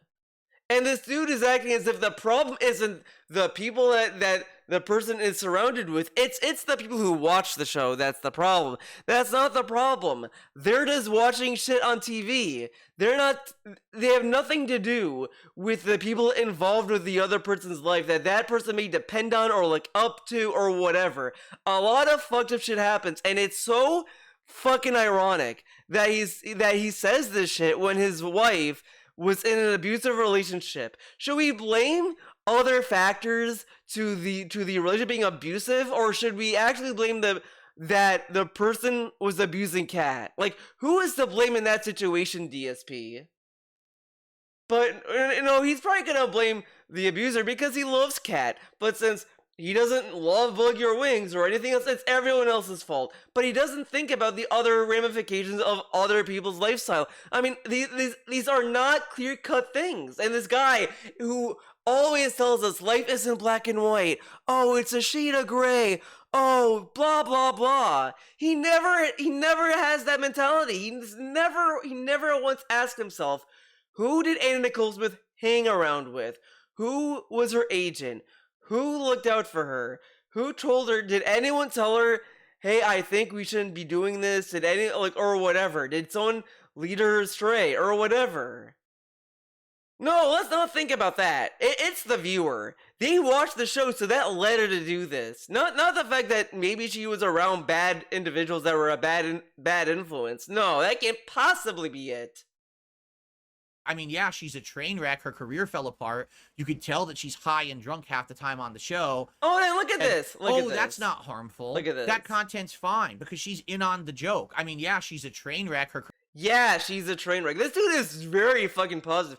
Like, again, if I bothered to look up Anna Nicole Smith, I would kind of wager that she's probably a victim of being in a bad crowd, but we're gonna blame her for all that situation when it's not that clear cut. I mean, you can say, well, she didn't have to hang out with him or whatever, but it's never that easy. It's not always easy to cut a friend off or say, hey, you're a bad influence, I'm leaving. You're not gonna always do that. It's not that easy. Like, that's like a lot of the problems, and like stardom can lead to a lot of bad shit, but we're gonna just highlight the fact that he thinks that, yeah, her life sucks. But so you're not gonna be empathetic to her? Oh no, well, you know what I mean? Come on, her dog. Career fell apart. You could tell that she's high and drunk half the time on the show, but who cares? It's fine. She's dead now. Now, I got a question. Did DSP care about her when she was alive? Like, DSP is really the guy. He's really the guy that would not give a fuck about her if she was still alive. If she was still alive doing whatever, he would not give a fuck about her. But since she's dead, now we get to use her to make a point. Like, you don't care. You don't care, DSP, and you never will. You never really care. You only cared when she died. It's the same kind of shit you see when people are like, oh, this person, oh, I loved him so much, but then when they're alive, oh man, fuck him. Like, dude, come on. Come on. And listen to how he delivered it, too. Joke. I mean, yeah, she's a train wreck. Her career fell apart. You could tell that she's high and drunk half the time on the show, but who cares? It's fine. She's dead now. He's like, this is like a gotcha moment. That it's like, dude, you're bringing up like something that happened years ago. And does anyone even remember what happened? Or knew what happened? Or understand what happened? Like, again,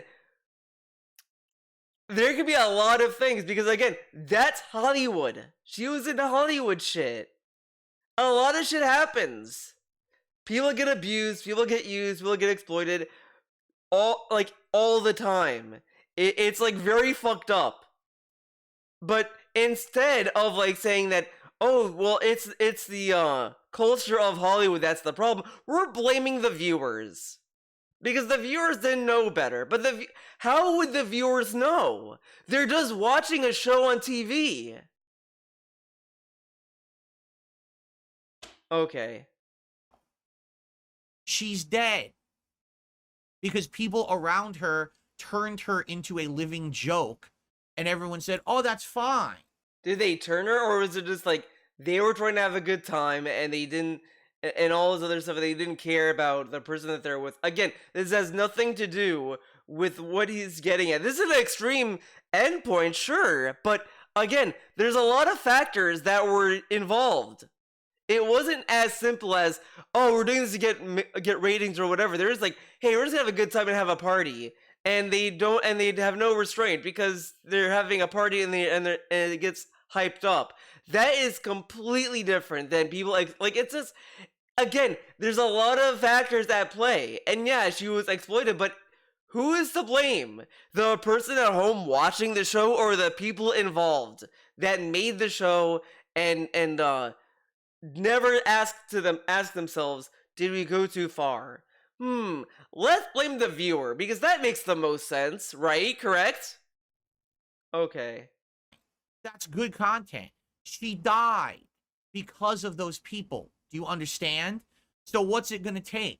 One of the people on the show has to die, and then you'll realize that it's junk content, that you shouldn't be watching it? Is that what it takes? Dude, like, it's junk content that so far we haven't seen them die or do anything that was going to lead to death. DSP, like, is committing to that they're going to die someday. I mean, they are overweight. I mean, they're probably going to die at some point. I mean, no one is healthy when they're that big, and either they can try to control it or whatever. I mean, again, these are all factors that are like outside of my realm of control. I'm not gonna fucking control their lives. I'm not God, man. But this dude just says this shit. But it's like they're just doing a podcast and they're just saying shit, and then like they gave Boogie a tattoo that everyone has gotten in years. We have been getting tattoos for years. He's acting as if like they did some human experimentation on Boogie. Like Boogie, we're gonna give you a drink full of like unknown chemicals. Drink it, and then he dies. Oh, whoopsie poopsie, dude. Like they gave him a tattoo. The most that you can say is it's fucking stupid he got a tattoo. And it is kind of stupid because when he gets older, it's gonna look really fucking stupid. And whatever, I think there's also like some health concerns about tattoos when you get older too, but I'm not 100% sure on that. But you can see a lot of dumb shit. People do dumb shit anyway, but I mean, he got a tattoo. I mean, everyone gets tattoos. Like, come on now, dog. Like, come on. Are you that fucking dumb that you don't understand that human exploitation is bad? Again, why are we mad at the audience? They're just watching a show that right now just seems to be them just sitting there shooting the shit and saying that I quit, no I don't, or whatever the fuck. These aren't heinous actions. I mean, again, if you're gonna be empathetical to Boogie, just remember he faked cancer. I mean, would you lie about cancer? Think about that. Like, dude, come on. It's just stupid. It's a stupid channel that people enjoy. Like, people eat junk food. That doesn't mean that that's all they eat, and all this other shit, or that they're stupid. I mean, I can eat like fucking Lay's potato chips. That doesn't mean I'm an idiot. It just means I'm eating potato chips. I watch dumb shit sometimes. Doesn't mean I'm an idiot. It just means sometimes I just want to see something stupid. Whatever. There's all these other things, but he's sitting there like, oh, it's bad to exploit, but he's not mad at the person who's actually benefiting from it. What about the people who are benefiting off it, DSP? Not the people who are watching it. Why are you mad about them? Why are you directing this ire to them and not to the people who watch it? They're just people who are watching something on YouTube that they are only assuming that it's not harmful because they're not seeing any harm. Like, he's getting mad at something that we are not privy to. Do we know what's going on behind the scenes of Wings and Boogie and Keem? Like, is there like a secret thing going on that we don't know about? We don't know. Who knows? What if they are? What if something's fucked up's going on? What if Keem's gonna human traffic Wings to somewhere? We don't know, but let's just assume that that's gonna happen, guys, because it's human exploitation. Does that sound positive? But me as a viewer think that way. No. Why would I think like that? There's no reason for me to come to that conclusion. But if it does happen, then I should feel like an asshole because I didn't know that would happen. But how would I have possibly known that? How would I have known that them doing lolcow live is going to lead to them dying? Like, how would I know that? How would I know Boogie's gonna die? How would I know Wings would die in the lolcow live show? Why am I at fault for not knowing? You know? Like, I wouldn't know that. And DSP's acting as if I would have known because the show is bad. That makes no fucking sense. That's a huge leap. That's like saying, well, if you like DSP content, you're gonna die, okay? Like, that's not really a good positive outlook to have on people who watch DSP. But this dude is just making these assumptions off of, like, these arbitrary comparisons.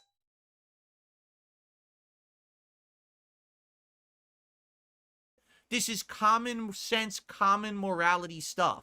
This is common morality. If I do a show, and it's like again, I know what he's saying, but he's going to such extremes. He's going to extremes to make a point. He could just say, I think the lolcow show is a bad show because it's just marketing off of drama. Period. And, you know, that's a fair point. I mean, that's even drama alert. You could say the same thing about anything on YouTube. Oh, this person is profiting off of drama. They're clickbaiting the show to make drama. They're this and that. Blah, blah, blah. Fair enough. You could not like that kind of content, but it's a leap to say that, oh, this content's gonna lead to people dying. Like, the people involved in the video are gonna die? I mean, how do you know that? How would I have known that? Like, no one goes into anything with the expectation that, oh, we're gonna do some fucked up shit where you might die. No one does that. The closest you'll probably get is Jackass. That's probably the only show that I can think of where you may die doing a stunt. But whatever, okay. This is not big brain thinking shit. This is like if you have a base of human understanding in your head, a tiny little nugget of intelligence, you would know that that is bad stuff that should not get attention. Right? You should be doing everything in your power to stop people from watching that shit. Why should we stop people from watching that shit? I mean, imagine if you'll work together to stop people from watching DSP.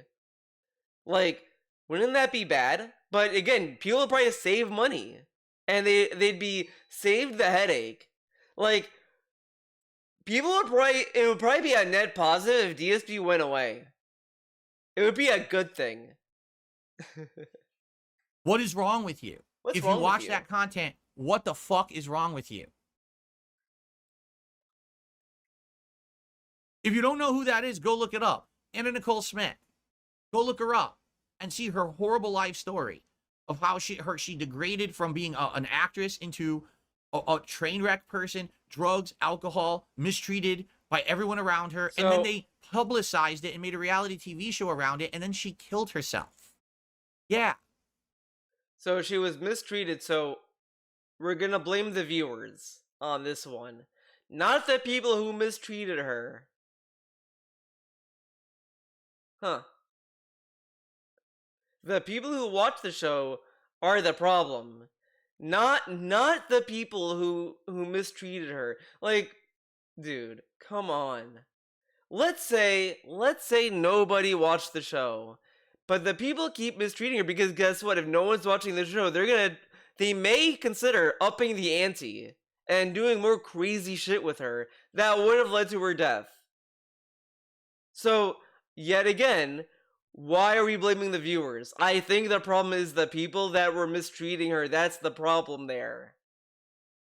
But DSP just loves blaming the viewers because he gets to sound like a fucking concerned adult about something. But again, these aren't like, it's not the viewers that are the problem. The problem is the people who mistreat the people involved. Like, come on. Come on. Yeah, wow. So we have the evidence of how heinous this stuff is. But again, he's sitting there saying, like, see, since this show led to someone's death, lolcow life is equivalent. But is Keem like the people that was surrounding Anna Nicole Smith? Is he gonna get Keem and Keem. Is Keem gonna get Keem? Is Keem gonna get Boogie and Wings to do like fucked up shit that's gonna lead to their death? Or is it just gonna be a podcast where they just shoot the shit and do dumb shit? Like, again, it could happen. Sure, maybe in 10 years, Keem's gonna get Boogie and Wings to do some super duper drugs and do them all at once, and then die, and then they're gonna die.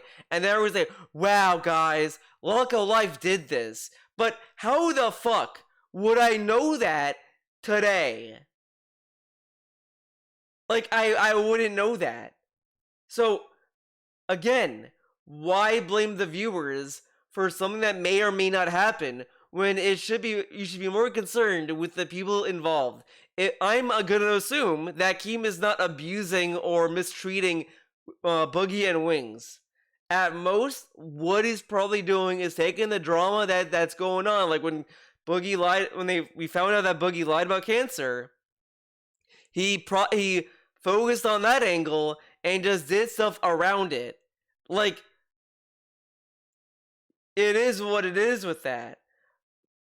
The moment Keem starts saying, "Okay, Wings and Boogie, let's do some like crazy heroin. Let's do a truckload of meth and do some speedballing, and then do a free soloing. Let's do that too. Let's do all that all together." Like, come on. Like, we're not gonna know that's gonna happen. And he's only basing this off of a boxing match, which, again, he's assuming the worst out of it, which, yet, they both survived. Wow, shocker. It's almost like that they, made sure that it was safe, or whatever. Again, these are just things he's jumping to out of fear of what may or may not happen. If we're gonna go through life with that, like, you could die, you're not gonna leave the house. Well, if I leave the house, I could get hit by a car. That would be stupid, so I'm gonna stay home. Like, you're assuming that shit's gonna happen on the Lolcow Live that may not even happen. And again, he's getting worked up at people watching the show, not the people who are making it. Like, if something happened to Boogie and Wings, I think the problem wouldn't be the viewers. It would be Keem or whoever that led to that. That would be the problem. Like, come on. So let's do a whole show based on it on YouTube, and let's give them thousands of viewers every show. Wow, you guys are real fucking smart, huh? Genius level. Well, and again, look how mad he is. Look how mad he is at people watching it. And this dude is acting as if it's the same shit. Dude, they're sober during the show. They're not doing drugs or crazy stunts. Like, the crazy stunt in question is that Boogie got a tattoo. Wow, what a crazy stunt. Wow. Insane stunt. No one has gotten tattoos before. No one. Boogie is the first human on planet Earth to get a tattoo, guys. Wow, what a venture. Ugh.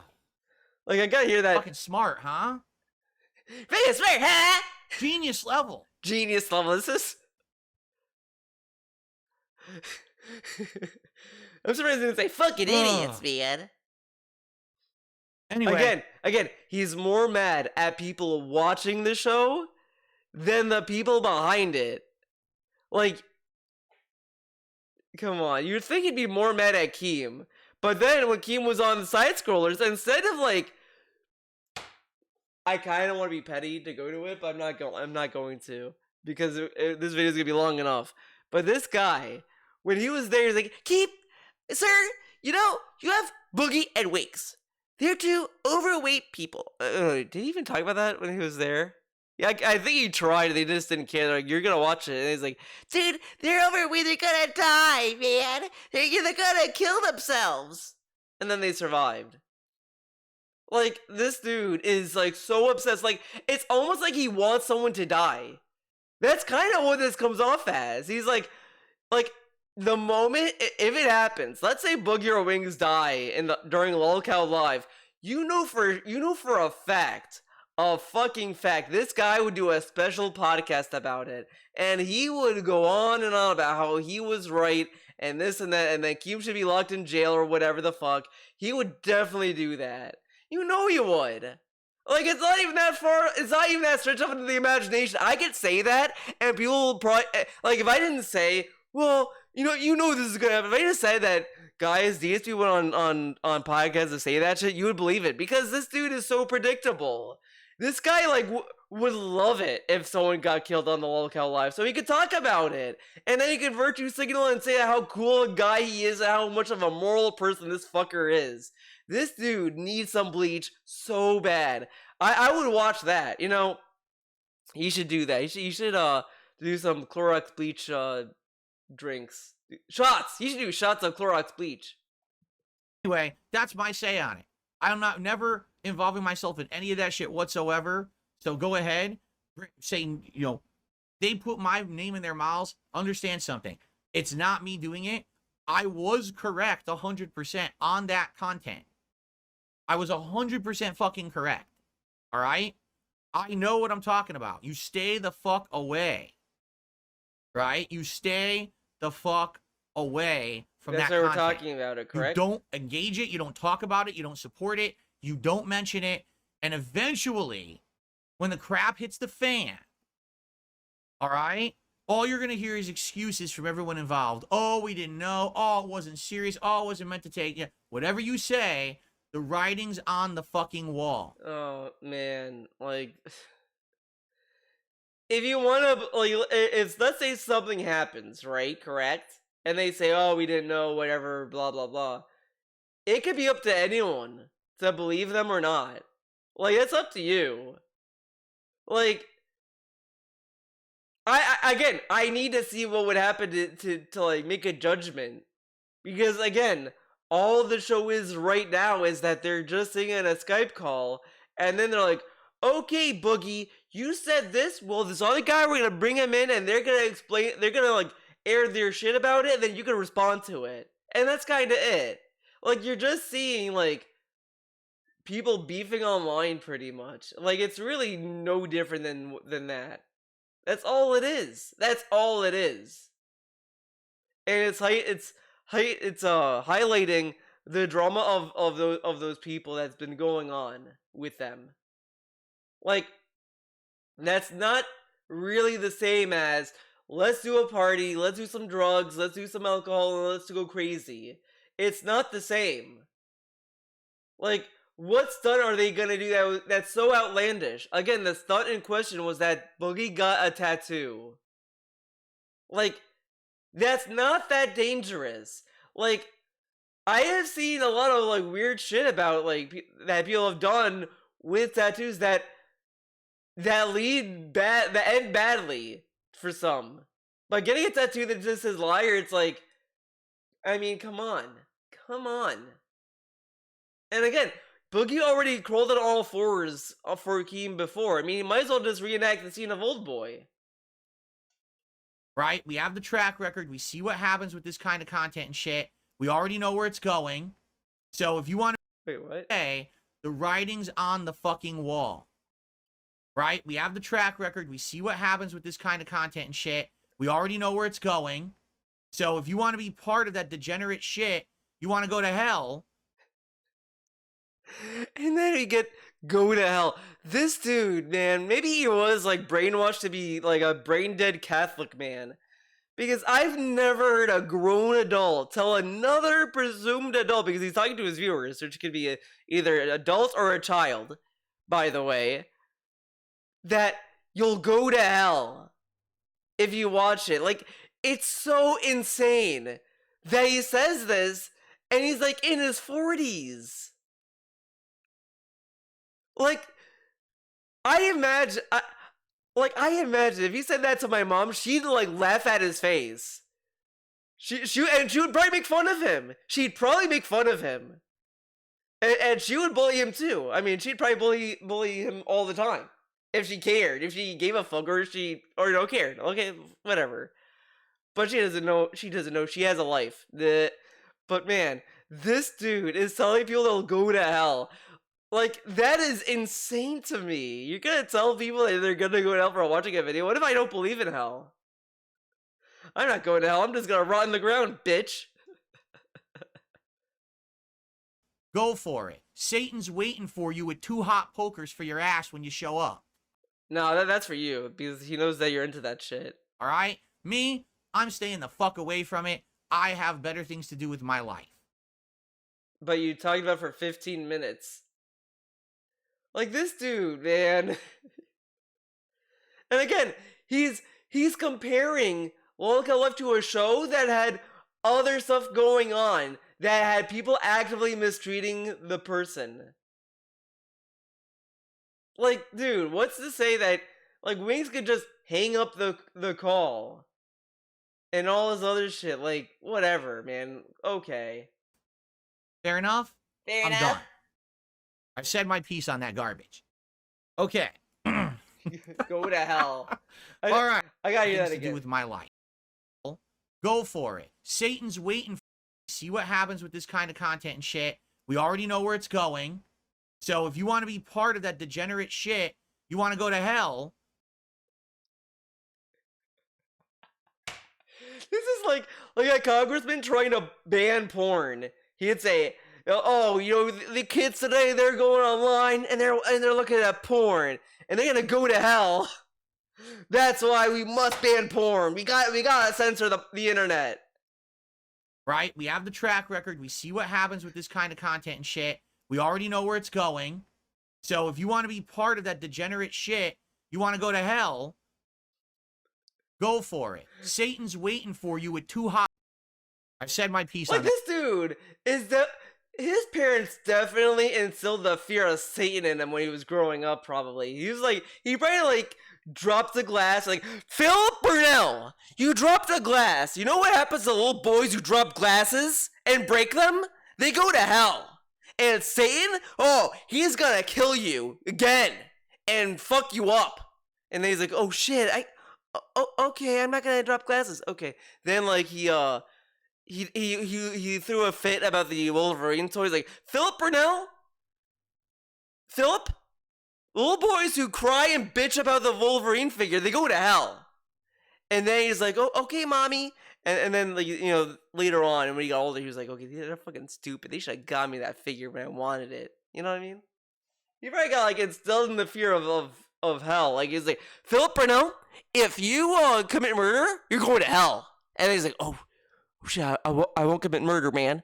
Which is like, you probably shouldn't commit murder because it's a really fucked up thing to do. Like, you know, like, it's not so much that I'd go to hell, it's that it's bad. You know, like, I wouldn't want to be killed, so why would I want to kill someone else, man? You know what I mean? I'm just saying, if you're gonna say, Theo, you tell DSP to drink bleach, I'm just saying he should drink bleach. I'm not saying he should die. He should just drink bleach and tell me how it tastes. I'm just saying I'm too scared to try out Clorox bleach. I'm saying he should try it because he's a man, you know? Like, he's cool. He should just try it. That's all I'm saying, okay? Like, I'm not telling him to die. I'm just saying he should, like, try out Clorox bleach and tell me how it tastes. I've always wondered how it tastes, and I just don't want to drink it. I think he should. I think he should he has a DSP tries it. He has Tasting with the King. He drinks alcohol. You know, he might as well try it out. He might as well. I mean, what if it's actually really good? What if it's tasty? You know, bleach is as a percentage of water. We have a percentage of water. Hello? Piece on that garbage. Okay. Okay. All right.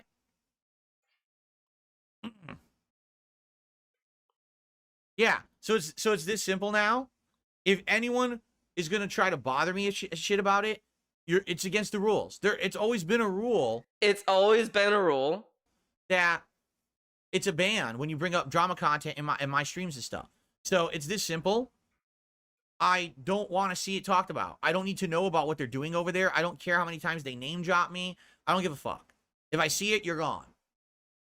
Straight up, 100%. So, if it's always been a rule, right? Correct? Why didn't he ban it before? And I'm gonna assume this isn't gonna last. It's gonna last probably for the time he did this stream and maybe a little bit after, but within a month, maybe a year, at most a year, at earliest a month, he's just gonna let people talk about it again and he won't ban them. He only says it now because it's active in his mind, but it's not gonna last. This guy said, "I'll never talk about drama again." Okay, guys, let's talk about lolcow life. So it's like, meaningless. New rule. I don't ever want to hear anything what they're doing over there. I don't care how many times they name Remember, it's always been a rule. drop me. I don't give a fuck. If I see it, you're gone. Straight up, 100% new rule. New rule.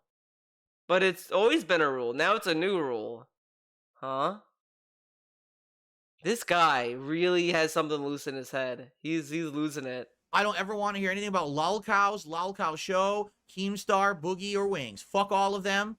They're fucking erased. You understand? Until they die, correct? Once they're dead, then he'll bring them up. Garrett, like, this dude will definitely bring it up if they die. Or whatever. If he can, like, virtue signal, he'll bring it up. Definitely. Definitely. I got better things to do with my life than deal with their bullshit. That's for sure. So, see it? Gone. And this is honestly, the other thing is that, again, he was scared. He wanted to be in the know because he's afraid of it affecting him negatively. And then he ends by saying it will just be banned on site.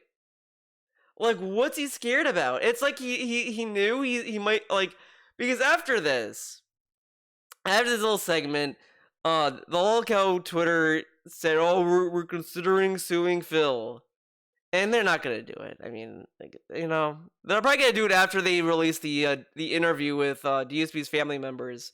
So it's probably gonna be after that. It's gonna be like a stinger. It's gonna be like after a post-credit scene where you're gonna see Keem filling out the paperwork to sue Phil, and then you're gonna see the guy deliver the subpoena. Like, that's gonna be the post-credit stinger. Like, it's gonna end. Okay, so you watch the interview with DSP's mom or whatever. Keem interviewing DSP's mom, and then it rolls credits. Then the guy shows up at the pig pen and says, "Philip Burnell, you got," like, and the guy looks like what's his name? Samuel Jackson's character in Nick Fury. He shows up and he's like, "Philip Burnell, here, you've been served," or whatever the fuck. And then that's where it ends. And then you're gonna, like, jump out of your seat, like, "Oh my god!" And then that's what's gonna happen. That's what's gonna happen. So after that interview is uploaded, that's when it's gonna happen. So it's definitely gonna happen after that interview. Before that, it's never gonna happen. But yeah, they claim they're gonna sue him. So it's like he knew they were gonna do that. So he's like saying he doesn't want to hear that they may get sued. He may get sued. Which again, like, at this point, he should. Just for the lulz. They should just do it. But then Keem, like, also responds saying, like, he said something else that just sounded dumb too. He was like, "Oh, maybe we'll have him do this instead." It's like, "Oh, okay, man. Okay, you're just saying shit.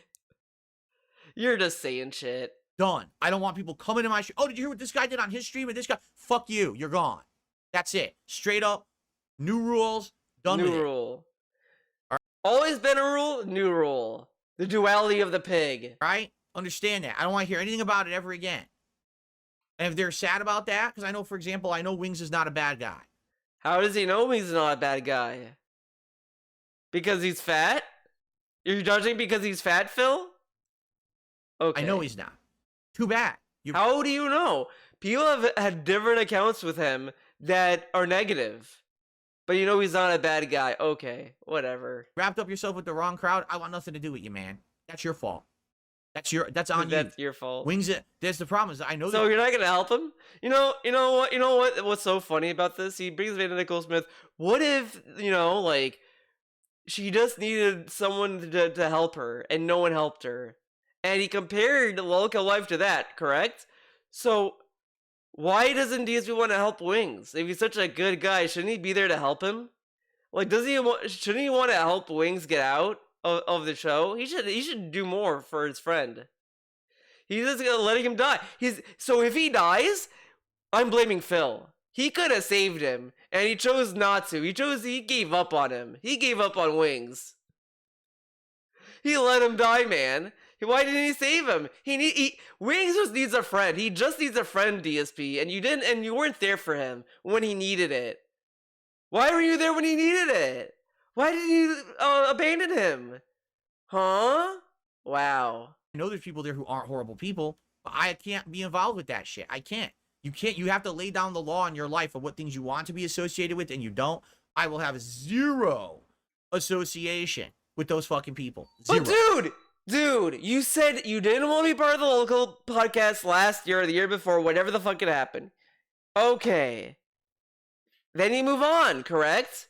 So, why are you acting as if you're still potentially involved with it? What? Okay. Zero. I can't lower myself to that level of horrendous action and the consequence that will come, because trust me, there will be consequence for this. You have to understand this. What's the Something consequence? will happen. There will be consequence, right? What's the consequence? What if it never Okay, comes? I'm done. Like, Or again, this dude believes so hard on fucking karma, but it's like, if that's the case, why didn't anything good happen to Phil? He was such a nice guy, correct? Why didn't anything good happen to Phil? Why did only bad things happen? Dorks or dorks. Thanks for 38 months as a member. And now he's telling me LTG drama news. I couldn't care less. So are you gonna ban Orcs for Dorks? He literally says no drama. Orcs for Dorks brings up drama. I don't care, man, but thanks for the money. I mean membership. I wonder why he doesn't get banned. I literally could not care less about LTG drama. I don't care about anything that you just said about LTG, but thank you, Orcs or Dorks, for 38 months as a member. I don't care. Okay. Excuse me. Alright. Now, we're not done in hell yet. Because he did talk a little bit more about it. Because it's not in the Hate Army clip. So we'll watch it here. And we get a nice little finger sniff. you know, like Amber Lynn has like the chin dab. He has like the nose dab. It's like that's what it is. That's his thing. Amber Lynn got the chin dab. He got the nose dab or whatever. Expand Dong says, I think when it comes to entertainment, being real or fake doesn't matter. Look at wrestling. People know it's scripted, but they enjoy it, and that's fine. Same with TV. The difference is, with wrestling, no one's getting hurt. It's, it's fake. With this kind of exploitative, awful content, it is hurting people. Do you understand? But he also told us that we know it's fake. But people know WWE is fake. But that's fine. Because, and he goes on to say that, like, the wrestlers are, like, in on it, they, whatever, which is very funny because he said the same about Anna Nicole Smith. Okay. I mean, again, these are very different, like, situations. Anna Nicole Smith was surrounded by people that probably didn't have her best interest in mind. Wrestlers did, join a show or whatever, and they want to, like, perform or whatever. And the problem with WWE is that it's mostly the employer is exploiting them, not giving them good benefits or whatever. I mean, there's all these stories you can find where people are not happy with Vince McMahon or whatever. There's all these things that you can kind of look into and come to your own conclusion, whatever. So you could argue that WWE is just as exploitive and dangerous as anything else, because again, DSP's big point about the fucking lolcow live is that it's gonna have consequences. It's gonna lead to people dying. But he writes off the deaths in WWE or anything for that matter as a freak accident.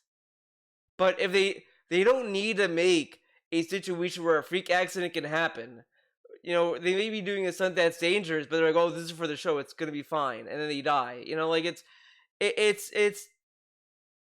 come on now, dog. Understand? It's degrading YouTube. It's degrading the viewers. It's degrading the people who are involved. It's awful content. It shouldn't exist. People who are pro wrestling, it's just an athletic. But again, like he says, it's degrading everyone, whatever. But he literally called people stupid, and they're going to hell for watching it. So we're gonna victim blame the viewers for watching content that's not good for them or whatever. Like, dude, this is like stupid. They're just watching videos. Like, again, the problem should be behind the people who are making the content or that are directly involved. People who are just watching it, they're just watching it. They're not watching it because, oh, they could die. Oh, I want them to do some crazy stuff. They're just watching it. Again, it's not positive to go through life like this. But DSP is not a positive person. If he was positive, he would have a little bit more of a brain, but he doesn't. Athletic competition with some drama, like a soap opera. That's like saying a soap opera is bad. No, soap opera's fake. You know it's fake. Pro wrestling's fake. You know it's fake. The lolcow show is not portrayed as this is a drama fake show. This is a real podcast where all these heinous things are really happening. Oh my god, They're dude, portraying shut it up. like it's reality. Potential spam, That's not get good. That's banned. exploitation. That's show. This is a real podcast where all these heinous things are really happening. They're portraying it like it's reality. But, dude, this is stupid. Again, some clips I've seen is literally the show discussing stuff that happened. That is documented on June the King's documentaries or whatever. Like, it's just, they're literally talking about stuff that happened. How is it fake? Like, that angle, like the only thing that I would argue is fake is them saying that I quit or this person's fired. That is the most I can kind of see. But the show is them, they do more than just sit there. They have discussions, they shoot the shit, they talk about other stuff, about stuff that happened. That stuff isn't fake. Unless DSP is gonna say that Wings and all these clips you see on all these other channels, they're all fake. They're all fake clips. They're all fake. But it's like they had reactions to it. Like, again, like there was a person who confronted Wings about all their shit that happened to him. Whatever. Okay. That's not good. That's exploitation. That's awful. It shouldn't exist. Understand? He's just extrapolating this off of just the opinion that he doesn't like Keemstar and he doesn't like the videos he makes or whatever. He's just assuming the worst out of this, which is like, why do this? That's the difference. That's the difference. Okay? I don't care if it was fake, like if it was a scripted show and everyone knew they were playing characters and it wasn't real, then I wouldn't really give a shit. Seriously, I would still think it sucked. I was like, wow, that's a terrible plot, terrible characters. Why would anyone watch it? But at least it wouldn't be exploitative then. But they don't portray it like that. Man. They portray it as reality because that's how they get more shock value out of morons who watch it. You see? That's the difference. But what if they were like, well, this is fake, we don't have to tell you. Like, come on. And you know, like, this is what gets painful. This is what makes you like lose your mind listening to DSP, because this dude will go on and say, I was playing a character back then. And then you go back then and question, and he says, I'm the realest motherfucker. I'm not a character. But he'll tell us that he was a character and we shouldn't have been mad. Like, even the Cooking with the King.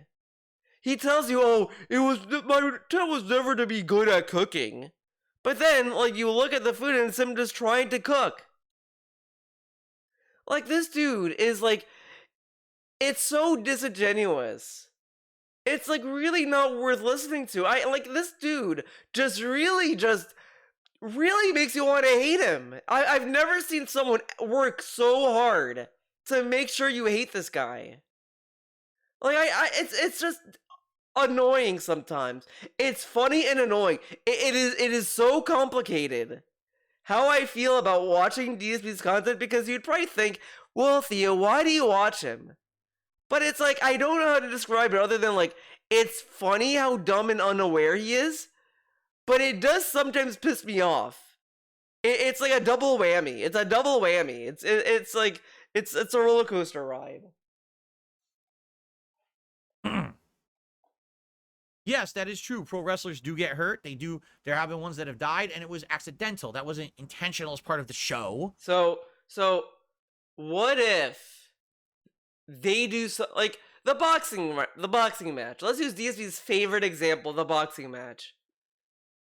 Would it be intended if Wings or Boogie died during that event? No. Wouldn't that be an accident? Well, in DSP's mind, he would say it wouldn't be an accident because, you see, they're both overweight and they're unhealthy, and you're making them do boxing, which is strenuous work, and they're gonna work themselves to have a heart attack, even though they're in the same weight class and they're just boxing at their own pace, whatever the fuck, and they have professionals on stage. And they know the risks. It's not like they didn't think that, oh, maybe I could have a heart attack. They did it because they wanted to work out and try to get in better condition until the match. All this stuff. So if they were to die, wouldn't that also be an accident? No, because apparently no one dies by accident in life. Only when you're doing a performance you can die by accident. I really would like to see DSP do an IQ test or something. I mean, I just you know, we should just put him in a lab. Maybe not an IQ test. Just put him in a lab. Just run experiments on him. Because this is like, I don't know how he comes to these conclusions or how he thinks or whatever. This dude sounds insane. He like doesn't hear himself. He doesn't think of what he's talking about and all this stuff. Death in general is never intended. No matter what you're doing in life, wouldn't it always be seen as accidental? Like anticles with itis, like I don't know if it was suicide or a drug overdose. It's always hard to tell because if it's a drug overdose, it could just be her just taking a lot of drugs, thinking that, you know, she'll be fine, and then she dies, or that she just did it to die. Like, these are things that I just think about. And I'm thinking about now because he's bringing it up. But again, he doesn't think, he doesn't explain, he doesn't elaborate. Like, I just can't believe this guy. That wasn't scripted like that. You know what I'm saying? It wasn't, oh, the wrestler, you know, harmed themselves or others around them as a result of the job, right? It would, you know, things have happened. But what if they did though? What if they're like, oh, I'm gonna do this thing that's ad-libbed or whatever, or I'm gonna do something extra on my performance that's gonna like do some crazy shit. It's gonna get the ratings up, and then they end up killing the other wrestler. Like, what about that? Like, dude, no one does anything in life expecting to die. Like, it that makes no sense unless you're suicidal.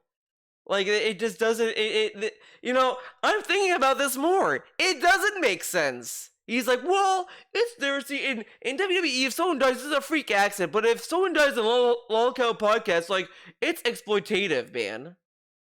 But no one is operating under the idea that they're gonna die. Like, as much as you could probably blame the people around Anna Nicole Smith, I mean, because again, the thing is that a lot of people who abuse others, they're not always thinking about how the other person's gonna take it. So the people who worked on that show probably thought, hey, if she does a lot of drugs, it'll be fine. We have doctors, then we can get her to the ambulance, we can get her to the hospital. I mean, it should be fine, whatever. And then you know, they don't think about the mental toll of the individual. They don't think about maybe this is too far, but they're not thinking this is gonna kill her, baby. Oh, she could be near death. That's gonna get the ratings up. Like, because that's why this shit happens. But this guy just can't think. He just can't be critical on anything. He just says this bad and doesn't really like think about why. He doesn't think about why it's bad. What led to these events? What were involved in these events? What is a misconception of what transpired? Like, what's to be gained from this? Is it the show that was the problem, or the people involved, or is it the person? Like, what is the problem here? Or is it all of the above? Or is it a little bit of one or the other? Like, you know, again, life isn't clear cut, yet this guy loves to talk like it is, even though he says it isn't. things have happened. Oh, a piece of something snapped and they fell to their death. That's a freak accident, right? Or the wrestler sadly got addicted to painkillers, which obviously their employer doesn't want them to do and is strongly against, and then their life went to shit. But what if they want them on painkillers that they get addicted to because they need them to work and fight through the pain? What about that? It's different. That's different than actual content portrayed as real that is fake to exploit the viewership and exploit the people involved.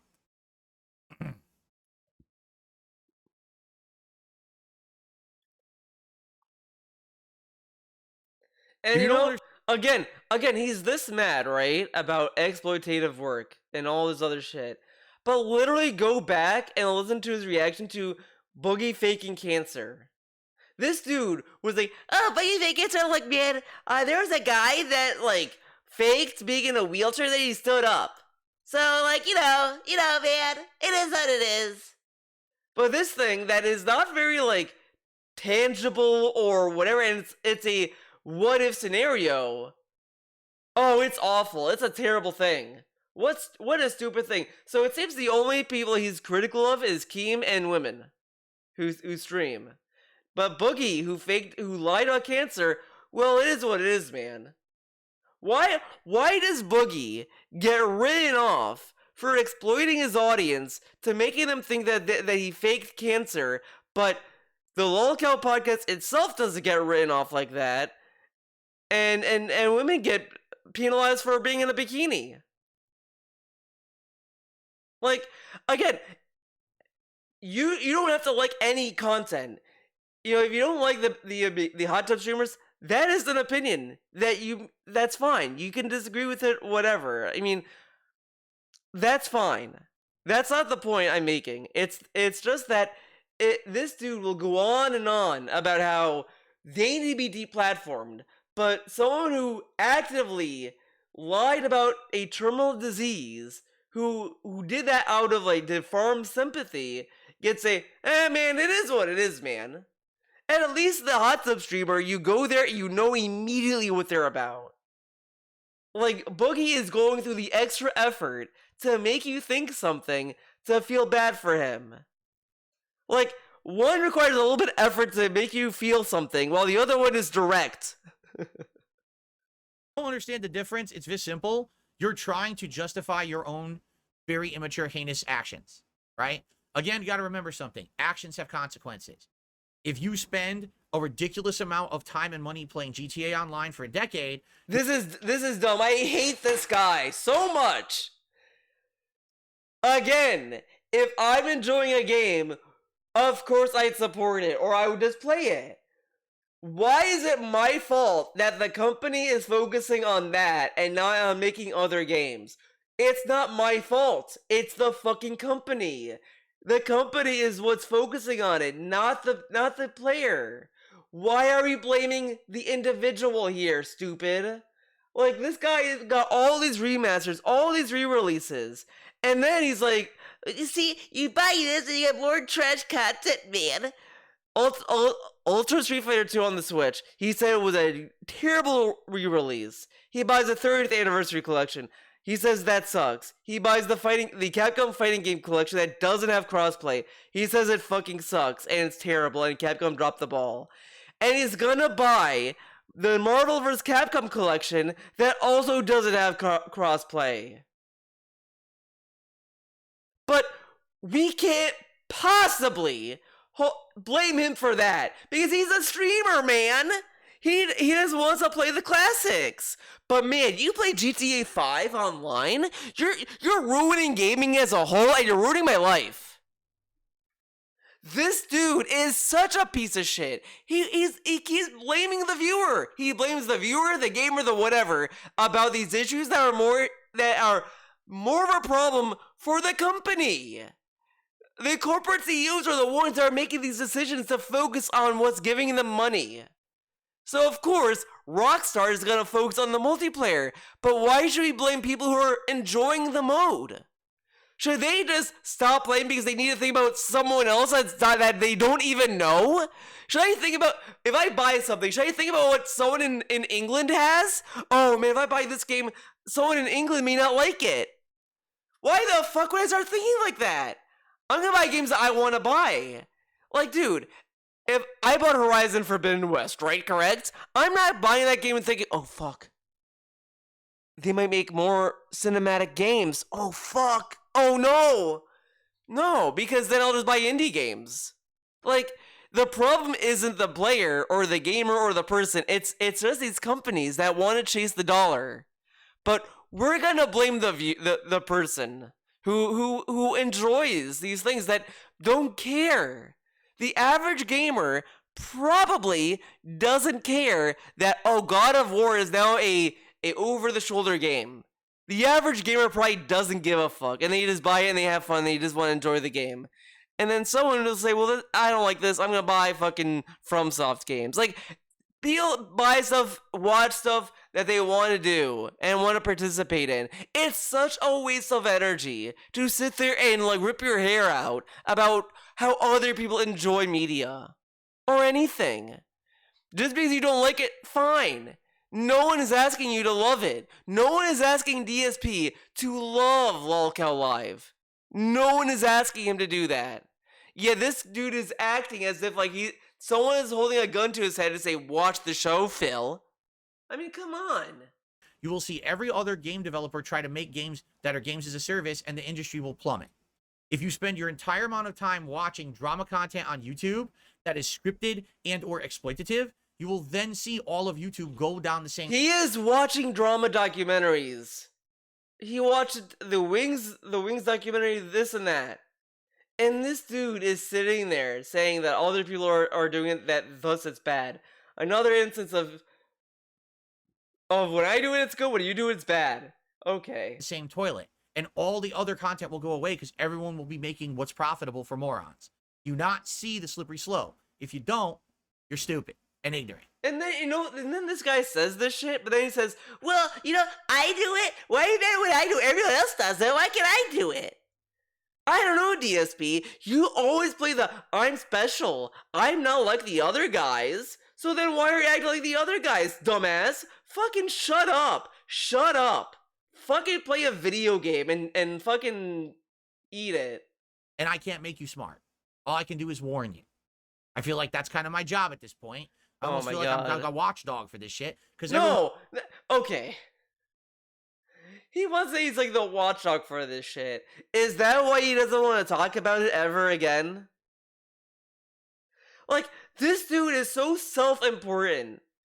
And like, this dude wants to act like a parent so bad. I'm just looking out for you. Fucking shut the fuck up. Like, dude, you're gonna police people for what they watch? And this is the guy, right? Correct? That got mad when people were like, that were boycotting Hogwarts Legacy and trying to get other people to join the boycott. He was mad that people were doing that. But look at him now. Now he wants to warn everyone what not to watch. Like, dude, come on. Come on. If you want to boycott something, they'll boycott it. Let them do that. If you want to watch it, let them do that. Whatever. Like, people have the option. But this guy is like, well, people shouldn't do this because I think it's morally wrong. What if it's morally wrong to watch a guy named Phil Burnell? I think it's morally wrong to give this guy money. You should just give money to a homeless person. At least they're actually homeless. This guy acts as if he's homeless. He's in a home, guys. He's not like destitute. But this guy will always act as if he made $1 a year. Like, dude, a homeless guy would be more grateful than him. Why don't these people give their money to a homeless guy? What if they spend their money on beer? Well, at least they'll enjoy it and it's a tangible thing, unlike what he spends it on. He buys on JPEGs. They could get on Google.com. Okay. Everyone else just seems like it's okay. It's not okay. It's not. It shouldn't exist. It shouldn't exist. He shouldn't exist. Received a $5 tip. I think that's it. From the Mysterious Stranger. Guitar riff plays. Thank you to Mysterious Stranger. Okay, this guy's a cuck. He's not gonna be interesting. Let's see. What timestamp is this? 1:14:23. Okay. So I know it's a cut off. Morality exploitation. Yeah, I'm gonna say it another way. All right. Oh, another way. Human exploitation, whether it's consented to or not, is still human exploitation. It doesn't matter if someone agrees to it. It's still exploitation. It's still more. So when we go back to when you talked about the tattoo, right? Correct? You can't force Buggy to get a tattoo because he made the choice. Why doesn't he consider that does he consider that exploitation or not? Because whatever, okay. Morally wrong. And probably in some cases legally wrong too. Just that no one's really looked into the truth of the matter, right? I mean, it depends on the level of exploitation. You know, like if you're exploiting someone sexually, that's probably that I think is a crime because, you know, you're doing stuff like, you know, whatever. You know what I mean? Come on. Right? But Right? Correct? it's wrong. It doesn't matter if they agree to it or not. What a take. Exploitation is wrong. Wow. What? So brave. So brave. What a brave little pig. Brave little piggy. It's really wrong, man. Wow. So brave. He can sleep at night knowing that. Wow. Paranormal inquiry. Response to a viewer's question about potential. Oh my god. You know, shut up. Mention Jasper's reaction to a rival cat visiting the yard. Describes Jasper's behavior towards intruding animals. Okay, why not? Let's Does hear this. Jasper's dumb rival shit. cat still appear in our yard? Yes, from time to time, the cat will show up. And Jasper always gets upset. He always hisses and rushes the back door trying to tell the cat to get the hell out of there.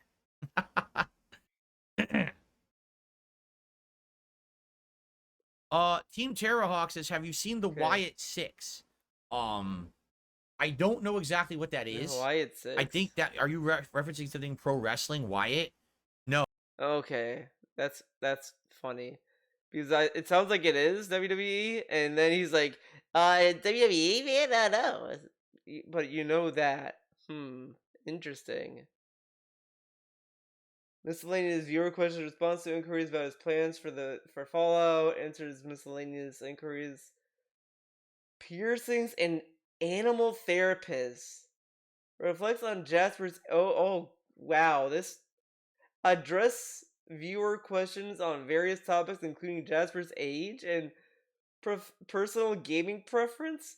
Shares his opinion on why he hasn't been a classic. Okay. I think this is where we're gonna end on this whole segment. No, I would not get a tattoo at this age. No, I would not. I'm happy that you're happy that I'm getting back to Fallout 4, Team Terrahawk. Dude, this is. We need some lighthearted trash. Da da da da da da da da da. Twice, are you Press now the the new booty. person who asks random questions? Are you the same person who was here twice and keeps changing their name? Because now you're just asking me random questions again. So are you gonna ban him then? Well, I checked out the Ant game coming out. animating. I saw something about it on social media, Ant but I game? didn't really get into it and look into it yet. I don't know even when it's coming out. Okay. He doesn't know What about a anything. piercing? No, I would not get a piercing in this point in my life either. You should get a nose piercing. It might benefit him. No, I would not consider getting an animal therapist for Jasper. Jasper's doing just fine. I think he needs How one. old is You know, Jasper? honestly, you live with DSP, you need a therapist. Cat and Jasper need a therapist. They need help. They need to get out of there. We will never know. We will never know. When we rescued him, they said he could be anywhere from 2.5 to like maybe 4.5 years old. They were guessing around 3. Okay, but that, we don't know. So then, and then we've had him. Honestly, this is what's stupid about this. I hate this guy. Listen to this.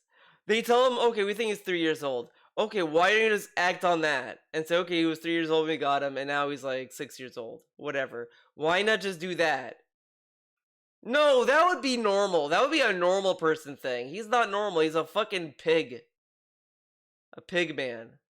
Or between Baby man. 5 to 6 He's years? a baby man. I always forget because I don't remember the exact date. Let's say we've had him for like 5-ish years, and if he was 3 when we got him, so you he's got him around at 8 or whatever. 9, but we Okay. can't confirm because he had no true history. It sucks when you rescue an animal. It sucks when they don't have a true history. Like we don't know his true medical history. We don't know why they man. front declawed him. It's so weird. Why would you front declaw and not back declaw a cat? It's confusing. So we don't know. For people, honestly, probably for people like DSP, they're like, I don't want my cats to like destroy the furniture, so they declaw them because they're fucking stupid. They don't know any better. And then like, because that, he could have gone any cat. I said this before.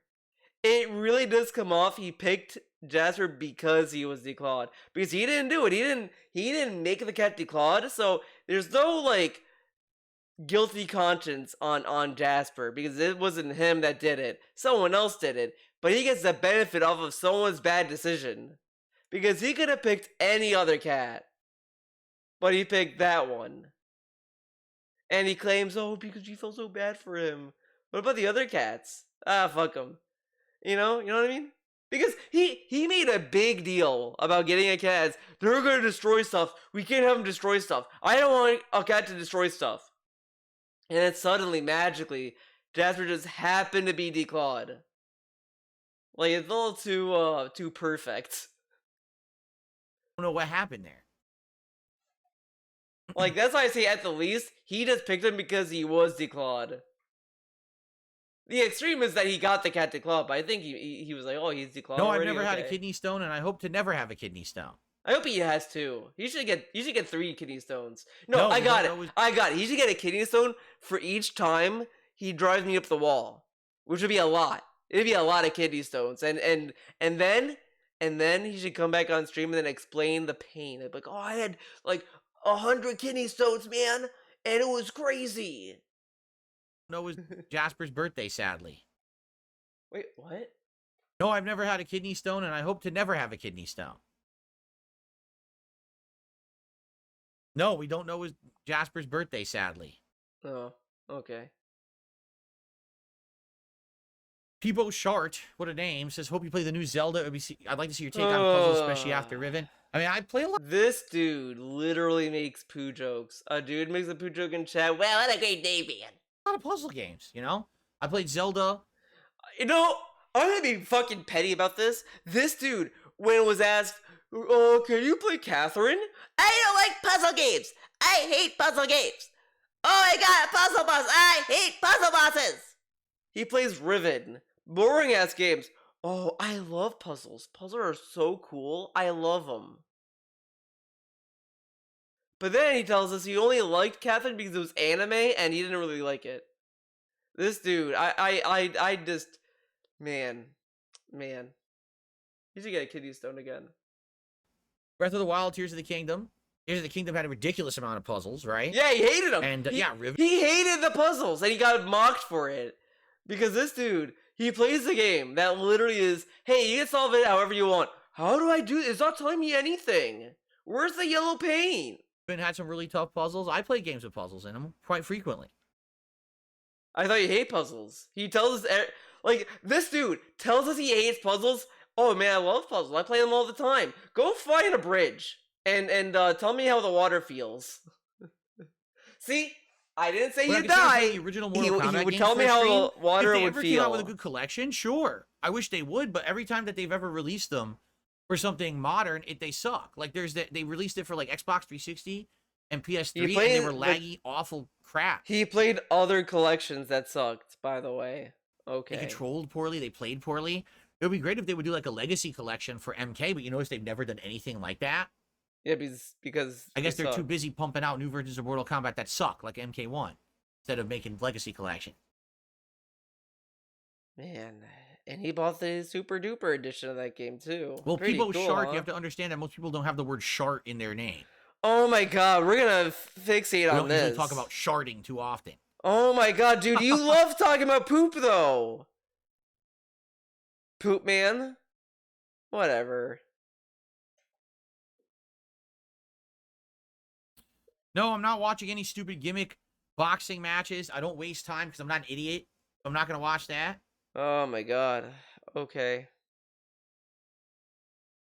But watch my WWE Sims where we pretend that LTG is gonna fight Wings. You know, he did all those like All right, fucking twice little you- WWE simulation matches, and it's always like he had Wings and all this stuff, and it was always that shit all the You time. can stop spamming stupid questions Okay. in the chat now. I'm already fed up. He's already fed up. All right, guys, last chance if you have anything to ask or say, and then we're going to jump into Fallout 4. Wow. Lag and issues? I don't know. All right. It doesn't seem to make sense. It doesn't seem to make sense. Okay. Oh boy, he's live now. Let's do a vibe check. Oh wow, we made it just in time for the beginning. Oh god. I'm gonna get rid of chat. I don't give a fuck about chat. His chat. Let's just see what he starts off with. Alrighty, everybody. Good morning and welcome to the show. It is Friday, the 26th of July, 2024. And being that we have two big things to do today, I feel like we should try to get through the housekeeping stuff quickly so we can focus on the two Alright. topics at hand that will probably take up the big Oh. majority of the stream. And so, I don't know if I should be Um, scared. number one, let's do the schedule. Today, I'm playing a new game called the Nintendo World Championships NES Edition. It came out less than a week ago on the Nintendo I know Switch. he was This mad about game the is Switch. a challenge run, kind of sweet. Okay, I'm not gonna watch this. It's gonna take forever to get through this. He's already struggling forming sentences. So that is it for this video. Thank you for watching. It was quite the video. Actually, you know what? We'll do a little bonus because like he probably did a cold open, as they say. As they say, man. Good morning, everyone. How's it going? Happy Friday. On today's show, we have two major topics to discuss. First, last night, I updated my Nintendo Switch for the first time in ages because today we're playing the Nintendo World Championships NES Edition, Okay. and it seems to have destroyed my ability to use wired internet. He could just restart the Switch and try that. Again, he could Google it to see what the remedy is. No, let's not do that. I mean, you could also probably buy the dock itself, but no, why do that? That's stupid. Or maybe it's the accessory. Maybe get a new accessory. No, let's not do that. But it's gonna be our problem, so he's gonna troubleshoot that. Wow. I don't understand it. We're going to do a live troubleshooting today. And again, he could use Wi-Fi, and guess what? Guess what? He doesn't play multiplayer games on the Switch. And when he does, he doesn't stick with them anyway, so it really doesn't matter. Secondly, he brags how he doesn't play a lot of games on the Switch, so there's that. Thirdly, he brings up game sizes to download. These are Switch games. You know, on the Nintendo Switch. They are on cartridges. They look like Switch games. How many Switch games are over 50 gigs? Probably not a lot. Maybe Tears of the Kingdom was the only one that was a hefty file, but a lot of them are in single to double digits a lot of the time. I think his internet can handle downloading Switch games. And the other thing is, this is a crazy one, guys. He could buy the game early and download it 24 hours before. I don't think there is a game in any reality would a download take longer than 24 hours. This problem he's having is the definition of a non-problem. This is like if you're a baby. And I'm going to theorize this is going to lead to a stupid dent who's so dumb. They're going to give him the OLED Switch, which he doesn't need because he doesn't leave the house. Why would he need an OLED screen for the Switch, but they're gonna buy it for him because, I mean, you look at him, you want to buy him toys, obviously. On this podcast to try to figure this out, because obviously I want to be able to use the wired internet to play and download games. And I'm pretty upset about this, because a similar thing happened to my PS3 many years ago. Again, he could fix the PS3 problem. He doesn't want to because it requires a little bit of effort. In addition, as you know, I usually don't like to delve into drama.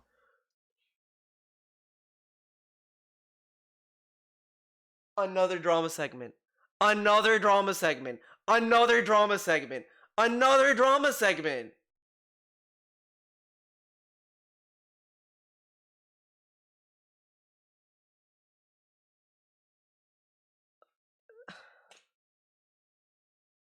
But I was made aware of something last night that I just simply cannot stand for. I was made aware of the fact that Review Tech USA has threatened June the King.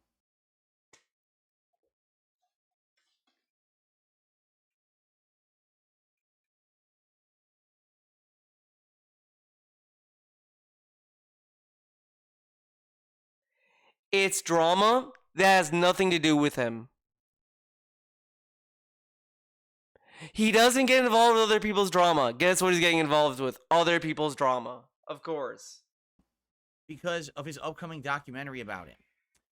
This is pretty heinous, and I'm going to address it on today's show. So, I think it's time to get this podcast started. This is ridiculous. This dude, please shut the fuck up. Like, this dude, okay.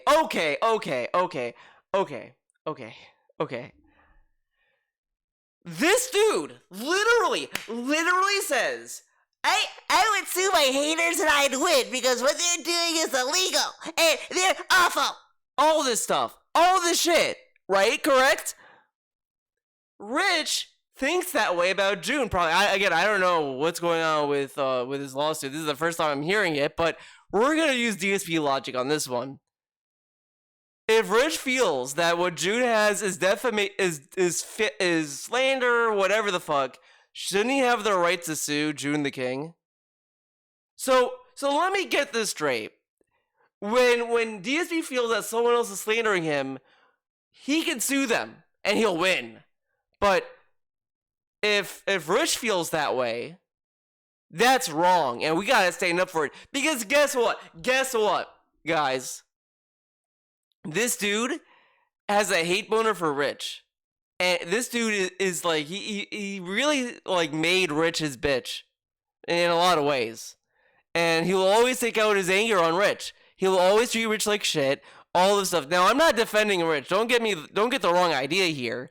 I'm just saying, for a guy like DSP, this is extremely petty and extremely hypocritical, because he would not like if someone did this to him. But again, the thing that's insane about this is that this is stuff he constantly says that he could do to us, to his haters. But when Rich does it, it's wrong. I mean, just think about that. Like, listen to this. Has threatened June the King because of his upcoming documentary about him. This is pretty heinous, and I'm going to... How is it heinous? People sue people all the time. This isn't, like, the action of a lawsuit isn't heinous. What, like, if it's fair use, let's say that, like, June's in the right here. Okay, yeah, it's fucked up that he's threatening to sue June the King, but what if he isn't? Again, like, if you're a third party, you can make any judgment call about it. Because if you know Rich, you know you can come up with your own conclusion here. But the other side of it is that either, well, he might have a point, but we'll have to see what happens. Because also it could be very true that Rich is saying shit. Again, this is all just speculative. And the thing, again, this dude said, oh, if you slander me, I could sue you and I'd win. Rich does that, and it's heinous. This dude is such a load of shit. You know, let's see. Is he talking about it now? It always worked seamlessly No issues. No, he's talking about his dumbass Switch. So, guess you can look forward to that video in the future because I'm not waiting for him to get to it because, you know. So thanks for watching. Hope to see you next time when we cover the rich lawsuit debacle that DSP is going to talk about because DSP loves June. He loves him. June is his best friend, man. Okay, sound good? Sound good to me. Bye-bye. Time to skedaddle on out of here.